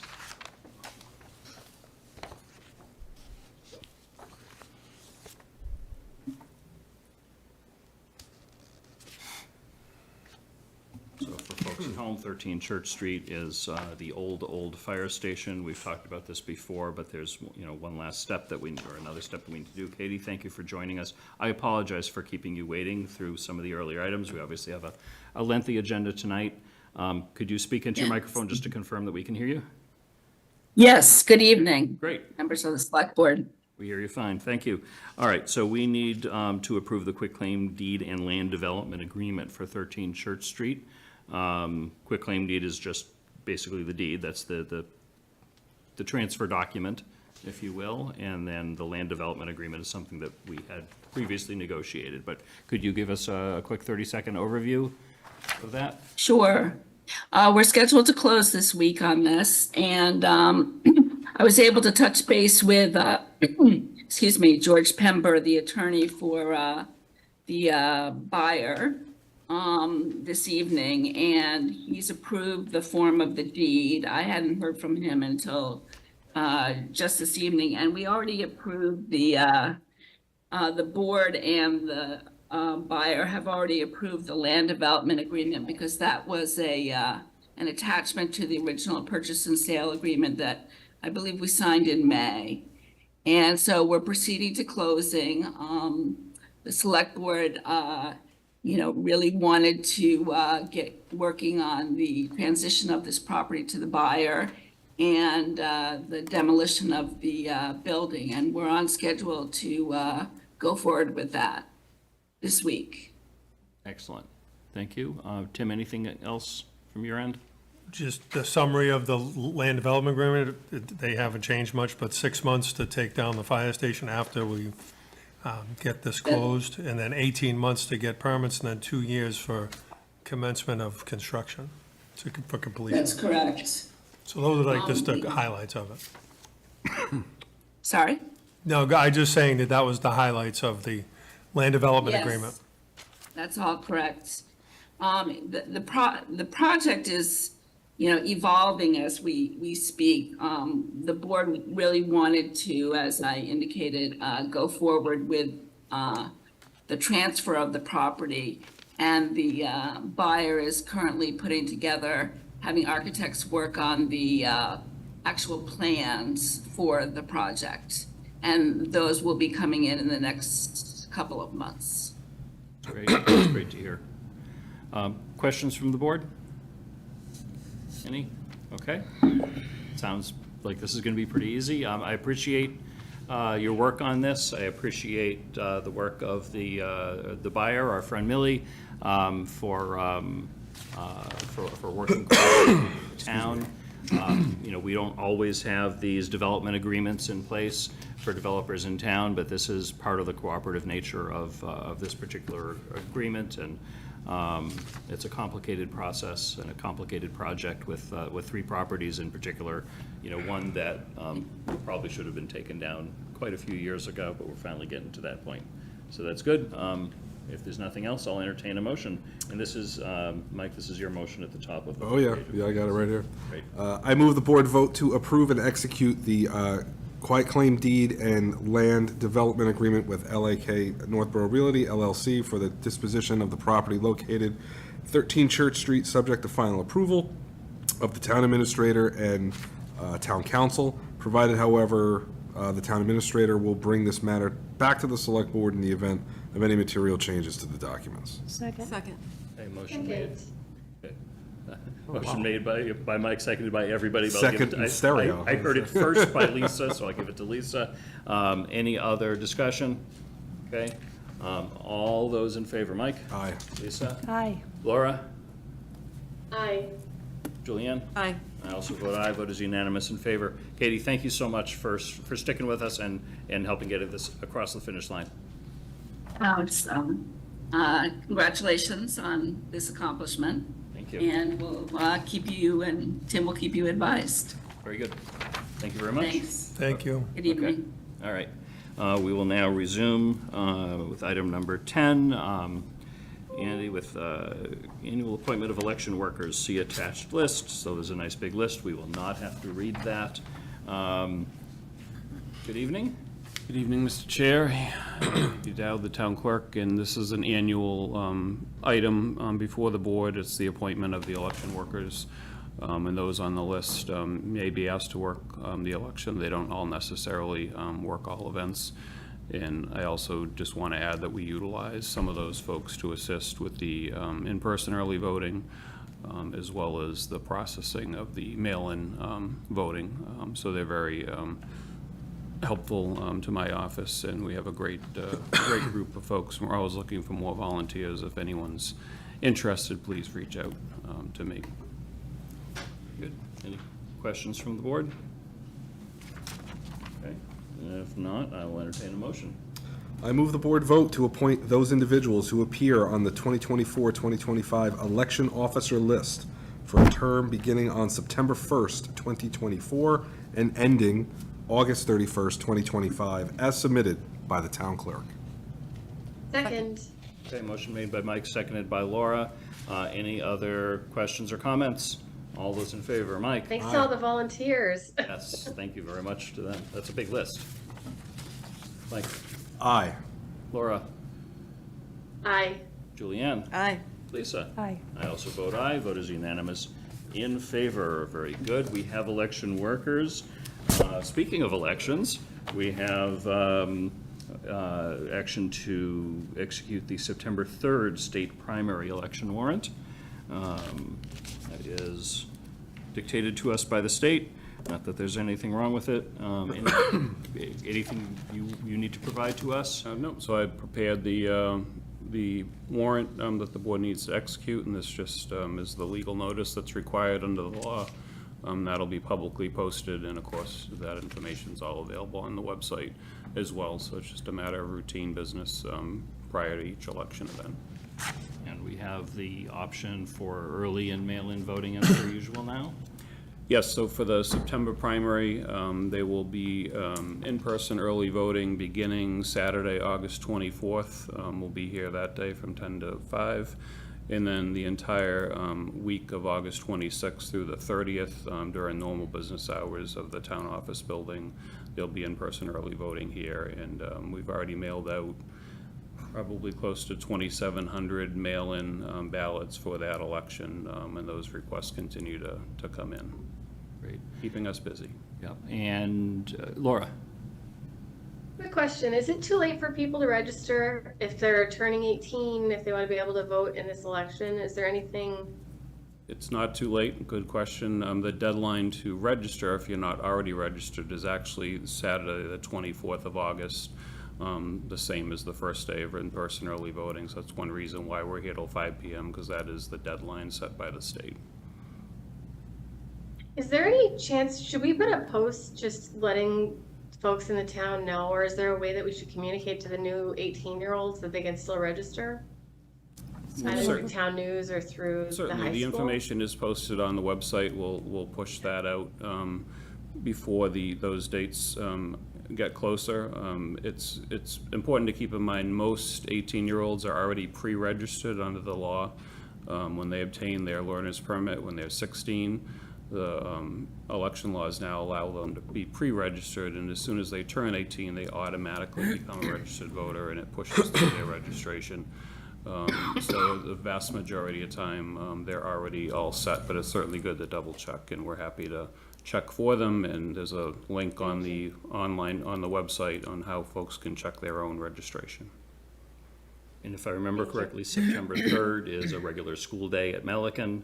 It is. So I will suggest that everyone consider voting early or voting by mail to diminish the traffic rates and everything else that are associated with what we have discussed many times before, and we'll certainly discuss again, is the traffic issues that occur at Melican Middle School by holding elections there. I think you do a great job under the circumstances, and our police department does just a stellar job guiding traffic through there. But I hope everyone can vote, and I hope everyone considers voting early to keep it as safe as possible for the kids on the inside and the parents dropping off and picking up their kids. And we especially encourage voters, and this information will be posted, to try to avoid the times during morning drop-off and for both the parent drop-off, bus drop-off, and again in the afternoon. That's really the biggest challenge outside of the building, but as you said, the police department does an excellent job of trying to manage that and keep everybody safe, which is obviously the goal. Thank you. If there are no other questions, I'll entertain a motion. I move the board to vote to approve and execute the September 3rd, 2024 state primary election warrant. Second. Okay, motion made by Lisa, seconded by Julianne. Any other comments or questions? All those in favor, Lisa? Aye. Julianne? Aye. Mike? Aye. Laura? Aye. I also vote aye. Vote is unanimous in favor. We have an election. Congratulations. Thank you. And next up, we have to close the special town meeting warrant. This is the special town meeting that we voted unanimously to hold on October 7th. I forget whether we said 6 p.m. or 7 p.m. I've lost track. 7 p.m. 7 p.m. That day primarily for the fire station project, but there's also a sewer item on there that I saw that's on the town meeting warrant. Tim, is there anything you want to walk us through on that warrant? Yeah, well, just, it's to notice the inhabitants that you're gonna have a meeting, and these two articles will be on there. Lisa and I were just talking about meeting minutes, not to steal any thunder, but I misguided you, and I apologize for that. You have the motion as it was passed and the meeting minutes from the meeting. Because this is just noticing, this is very generic, still approved by bond council, but that motion that you have is not this. So you have the article, and then you have the motion. That'll come after. That'll come when we get closer to town meeting. So this is just noticing. So I know you're absolutely right. Those are the meeting minutes for the meeting that they had way back when for the first 3.5 million that's debt excluded. But though, that's the actual motion, which is not, it's completely different from the warrant. The warrant is just noticing that you're having a meeting. All right, so I suppose we should let people know what I was talking about. Yeah, so just, because we just had the discussion, so I apologize, because you were right, and I had to get it out that I just didn't give you the right information. Okay, all right. Lisa? So, in discussing the way that Article 2 is written, where it says, "To see the town will vote to appropriate the sum of money, or any sum, to pay costs of designing, construction, furnishing, and equipping a new fire station, including a payment of all costs incidental or related thereto, to determine whether such sums shall be raised by borrowing or otherwise, or take other action relative thereto." My concern was that this is what was going to be on the article for a town meeting, and not the actual warrant language. It will be What the you're article, saying. but there's a motion to get this to the floor, which will be, I move the town. Someone will make the motion, which is the language you have below that. Do you got from the town clerk or online, correct? It has more detail about the dollar figure and so forth. Right, it does. It gives it, in my estimation, personally speaking, this is an open checkbook. It's just whatever you want, you get the money to do it. And that, I don't want that to be the opening. I don't want that for the citizens to believe that that's the case, that we have the right to put a limit. We have the right to make whatever changes need to be made. But in going back to the other year, I think it was 2019 that this was written, it was very specific in Article 20. And I just want to read it quickly for the audience to hear what I have to say. It says, "Fire station design and land acquisition, to see if the town will vote to appropriate the sum of $3,500,000 to acquire land located at and known as 10 Monroe and 61 to 65 West Main, shown as parcels 7, 9, and 10 on Northborough Assessors Map 63N, containing approximately 3.97 acres, and pay for related costs. owner's project managed services, architectural services for a new fire station, and to meet said appropriations with the following unexpended amounts of money totaling $1,383,451 that were initially borrowed to finance the capital projects are now complete and for which no further liability remains, be transferred, and the amount of $2,116,548 be raised by borrowing, provided that the appropriation under this article shall be contingent upon a successful debt exclusion vote under the provision of Proposition 2.5, so called at the May 2019 town election, and to further authorize the board to execute all documents and take all action necessary to accomplish said acquisition or take any other action relative thereto. That was the old one. My concern on this being as vague as it is, Yep. I'm not comfortable with it being as vague as it is. Yeah. Can I walk through this a little bit? Because I appreciate your concern, and I think the timeline will address that. So tonight is step 2 of a 3-step process to finalize the town meeting warrant. Last meeting, we said, hey, everybody, we're going to have a town meeting on this date at this time. And that was really the only official decision there, and I think we implied that it would contain the fire station project. Tonight, we are closing the warrant, and closing the warrant says, here are the articles in general, here are the topics of the warrant, nothing else will be added, unless the board later opens and adds and recloses. At our next meeting, September 9th, we are scheduled to execute the warrant. That execution, that process can contain and should contain updated language for the warrant articles. That's when the final language, my experience, that's when the final language gets in there. And we talked about this a little bit at our last meeting, that we want to have the latest numbers for the fire station project available to everybody. We'll get the latest estimate at our fire station building committee meeting. I think it's the 28th of this month is when we will get those from the cost estimators. We'll then have that available for September 9th. And in advance of that, I would anticipate, Tim, your office will go ahead and update the language with the language that is required by the state for a debt exclusion, and we'll have the cost estimate that is presented and approved by the Fire Station Building Committee for us to approve and execute the warrant at that time. For closing the warrant, I don't think you need anything more than a title. We could just say Article 2 Fire Station Project and say nothing else, and we'd be okay, because we are saying, here are the projects, here are the things that are on the warrant.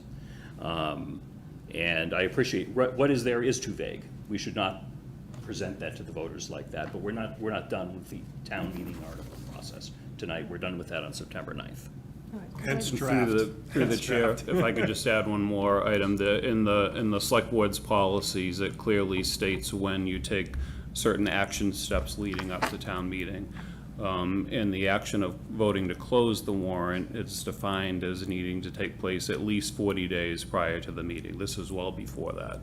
And as Mitch described perfectly, this is simply just closing the warrant. It's not setting the warrant in its final form. That'll happen as the warrant tonight that you signed for the state primary election. That's a warrant in its final form. It's giving notice to the voters. That'll happen, it sounds like, at your next meeting. That's the projected timeline. And then that'll get posted. That notice will be mailed out to residents which is required for a special town meeting. Great, thanks, and I think the audience will probably appreciate getting some of that background too. Everything you're saying? Yeah. Okay, good. Does That's that fine. resolve your concern? Yep. Okay, thank you for bringing it forward. Any other questions on the draft warrant? So there are 2 articles. You're proposing having first the sewer item? It's the Yeah. pleasure of the board I when you can see get it. there, but at least those 2 items for the reconciliation for Marlboro, for the sewer reconciliation, Yeah. year-end true-up, and then the fire station project. Those are the only 2. Okay. Does anyone have any thoughts as to order, or I suspect we can flip those last time if we so choose? Okay. I'd keep it the way he has it. I think it just 2 minutes of To let talking people about get there that. too, I thought that Yeah, was the that's true. thought. Yeah. Okay. You want to have discussion, you don't want to have Oh, by the way. It's a good warm-up act. There we go. An act? Okay. Any other questions? Performance, we'll put it that way. Questions or comments on the special town meeting on closing the warrant? Okay, with that, I will entertain a motion. Mr. Chair, I move the board vote to close the October 7th, 2024 special town meeting warrant. Second? Second. Okay, motion made by Julianne, seconded by Mike. Any other questions, comments? All those in favor? Julianne? Aye. Mike? Aye. Laura? Aye. Lisa? Aye. I also vote aye. Vote is unanimous in favor. We've got a closed warrant. Thank you very much. Andy, thank you very much for joining us tonight. Thank you. Sandy? Okay, we are approaching 10:30, there was some pre-meeting discussion on trying to get some things done and hopefully done no later, or not, at least not much later than 10:30. Do we want to continue forward on the agenda, or do we want to maybe pre-select a couple of things that are critical to get done tonight? Well, I mean, like, things like the cemetery deed, is that, The only thing that's, if you want to work backwards, the only one that's imperative, in my view, is the open meeting law issue of that. right, You there's can a, do all the other stuff at another time, All right. if Well, you choose. Yeah, we'd at least need to set our next meeting date. You know, It'll happen when you all decide it's going to happen. yeah, when we show As up. well, so either one. Okay, all right. Why don't we, Can we just do the cemetery deed, though? Because that's like 2 minutes, right? we could do the Yeah, I mean, cemetery deed also. By the time we talked about it, you could have had it done. Right, let's just All get it right, out. let's do the open meeting law one, because that is critical, that we owe a response, both to the person that filed the complaint and to the Attorney General's office today. So we actually have to get it done before midnight. After our last meeting, Patrick Higgins, who has filed information with us and with many other cities and towns in Massachusetts in the past, and I should make mention, we've been previously on our Zoom call, I don't see his name anymore, filed a complaint regarding our last meeting, particularly 2 items. Let me go forward and find them.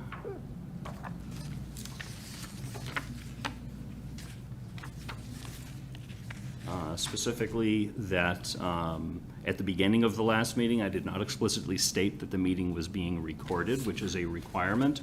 It was obvious to all those in the room that it was being recorded because it was just us and 2 members of cable staff who were talking about the recording and giving us a thumbs up when it was being recorded.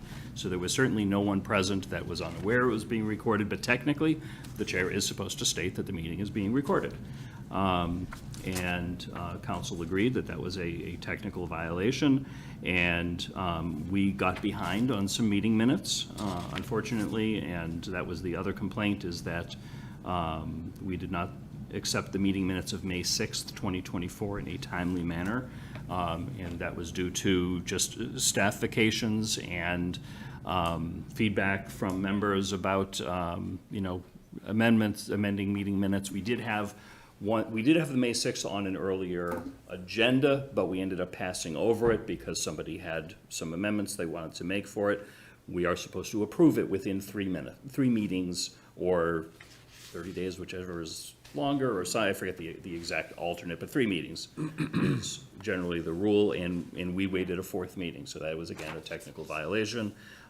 Council has provided a letter to us, which is in our packet, that sort of explains the rationale between yes, we do agree that there were 2 technical violations. They were not intentional. They were not, material in any grand way. It was not, working behind closed doors or anything like that, which are the critical aspects of the open meeting law. But we've got to follow everything in the open meeting law. So with approval of the board tonight, we will send council's letter to both to Mr. Higgins and to the Attorney General's office, which is the process, and we'll do so tonight. Anybody have any questions? I just have a point of Yeah, clarification. sure. The letter is dated August 13th. Should it be? Well, the date of the email that I'm going to send is going to be today, so it won't matter. Okay. Okay. Because the date stamp of the email would be the effective Yeah. date. Okay. Yeah. But we have to sign this tonight. Well, you would, if You're you so authorizing choose, Tim. you'd authorize me to sign them. Oh, okay. Yeah. Yeah, so the rule, the law is that when you get a complaint, you have to meet and discuss and send a response within 14 days. This meeting was more than 14 days away, so we sent a request to the Attorney General's office. This is, by the way, our next meeting is on August 12th. Do you mind if we just wait until then and then respond immediately? And they said, okay, so they granted us an extension. So that extension expires tonight, so which is why we want to get that email to them out this evening. That's why it's an item that's critical to be acted upon today. We have an hour and a half. Yes, I think we can do it. I'm at 13% battery life, so. Can I make a motion? Yes, please. Please. I don't want any goof-ups here, Tim. Mr. Chair, I move the board vote to authorize the town administrator to respond to the open meeting law complaint filed by Patrick Higgins on behalf of the board as read by the select board chair. Okay, do I have to read the whole letter? The motion said that I. There was one note I had that, you explained it, but there was Yeah. one note that said you should read it, from Okay. Brian Mazur. Okay, so the motion has been made by Laura, seconded by Julianne, but I will go ahead and, once I find it. I have a copy here if you want to read off. Yeah, that's, okay, yep, I got it. All right, the letter reads, again dated August 13th, it will be sent today, August 12th. Patrick Higgins, his address, Dear Mr. Higgins, the town has received your open meeting law complaint dated July 16, 2024, as transmitted via email to the chair of the Select Board, Mitch Cohen, regarding the board's meeting of July 15, 2024. A copy of the complaint is enclosed. The complaint alleges the Select Board violated the law when, 1, the chair did not announce the meeting was being recorded, and 2, did not accept the meeting minutes of their meeting of May 6, 2024 in a timely manner. The board obtained extension until August 12, 2024 to respond to the complaint, which was the next regularly scheduled board meeting following receipt of the complaint.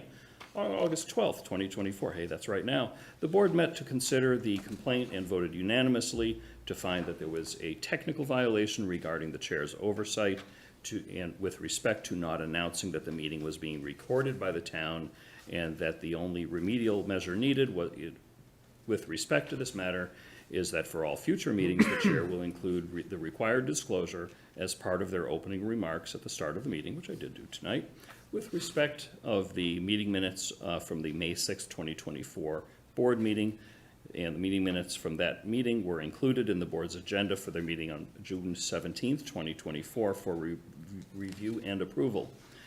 A copy of the board's agenda for the June 17, 2024 meeting is attached for your review.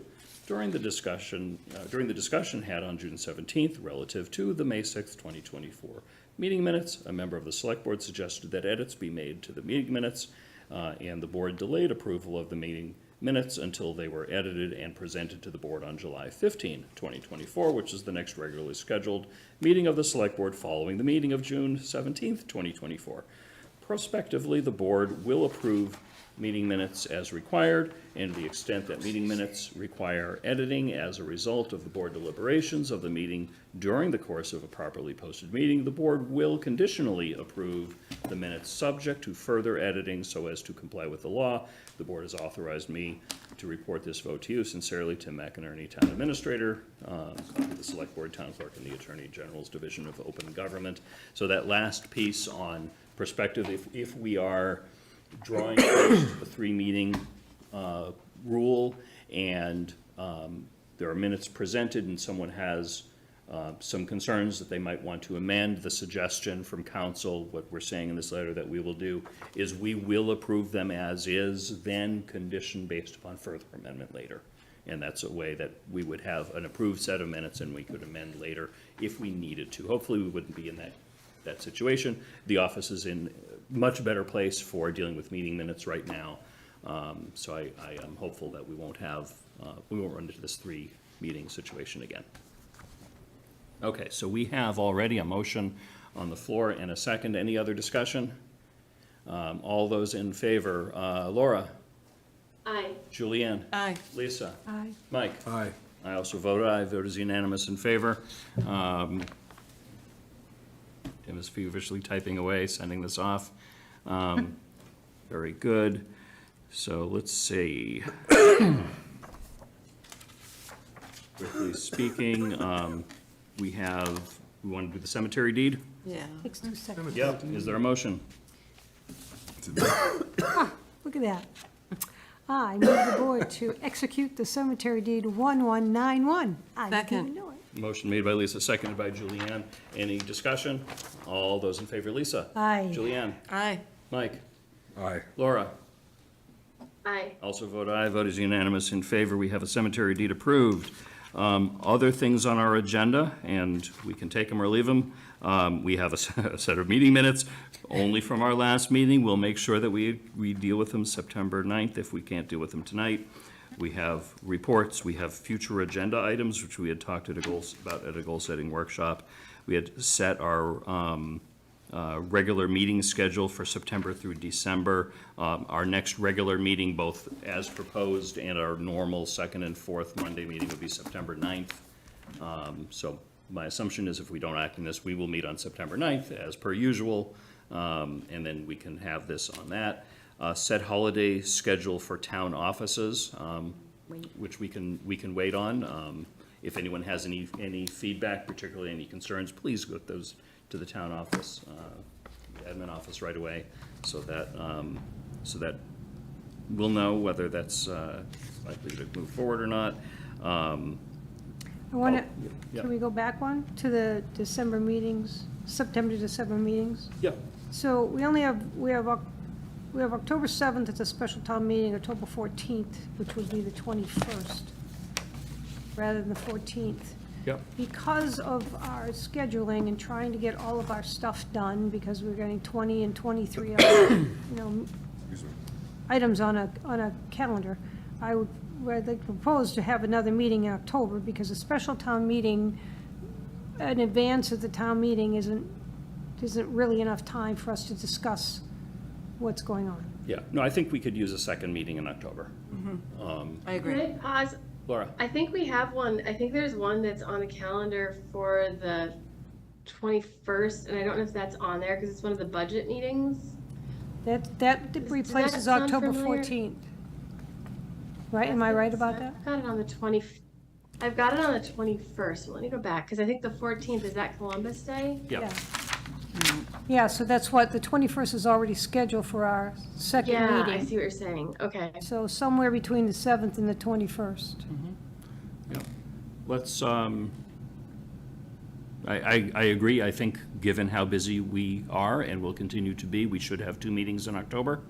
I will maybe suggest that the office come back with a proposal next meeting for a revised fall meeting schedule and include a second meeting somewhere in October.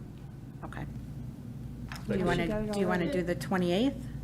Is the following, there's only, unless you want to not do it on a Monday. Yeah. 28th We could is do- actually, that's a fourth Monday, so we would normally be meeting then. So Yeah. we would then meet on the 21st and 28th, so Yes. two- All right, that two sounds- successive yeah. Mondays. That's fine with me. Sounds good. Okay. Okay. That's fine with me. Yay, Yeah, when we're okay, done. that's good. So we'll deal with the approval of that next time. Okay. Yeah, but that way it's updated, we'll get an updated Okay, memo, yep. but we're all in agreement. We will meet as per usual, September 9th. Okay. Oh, this is done. Is there anything on the remaining agenda items that anyone wants to cover? Any critical reports? I will ask for one final public comment, should there be any. I have a question about the Sure. scheduling. Sure. I don't know why in my head I have that at our goal-setting meeting, we agreed, did we talk about meeting next Monday? August 19th, does anybody remember that? I'm making it up in my head. I don't have it. Okay, all right. Oh, yes, we had select I do board, have that sorry, on yeah, mine. select board special policy review meeting. We did say that. So that was So the it's- 19th, That's the 19th. so. Is that when Lisa and I agreed to work on the policies, so we would have to present what we've done at that meeting, or? I think what we said there is we would go through as a group Excellent. and review some policies, and for the two of you to work independently, we would have to formally create a policy subcommittee and appoint you to it. That's what you And did. we haven't done that yet, but we have to do that. We have to put that on the agenda, and we would have to do that on the 19th. Are the two of you available on the 19th? Right now, we are. Okay, Yeah. all right. So we could still have that meeting. You're right, I'm glad you brought that up. We'll I post didn't that. notice it right away because I put it in for 6 o'clock in my calendar, but whatever. I mean, Okay. We could hold it at 7. I would ask that maybe for the electronic packet is sort of assemble all the policies that we currently have. And the purpose would be to, I think, as a group, go through with a light touch all existing policies and come up with some priorities for policies that the policy subcommittee would be tasked with proposing revisions to. Okay. That's So we don't reasonable? have to present anything? We're No, gonna- no, no, okay. no. Excellent. We have to start as a group, and an agenda item on there would be creation of policy subcommittee. Okay. Should we, and this is the 19th, should we do some of these other things that we didn't do tonight? Oh, yeah. Did we finish this? Hey, the only two other things you have left are the meeting schedule. Yeah. Sure. And, Holiday Holiday, schedule. you've got future agenda items and Yeah, reports. yeah, So we could do all of that.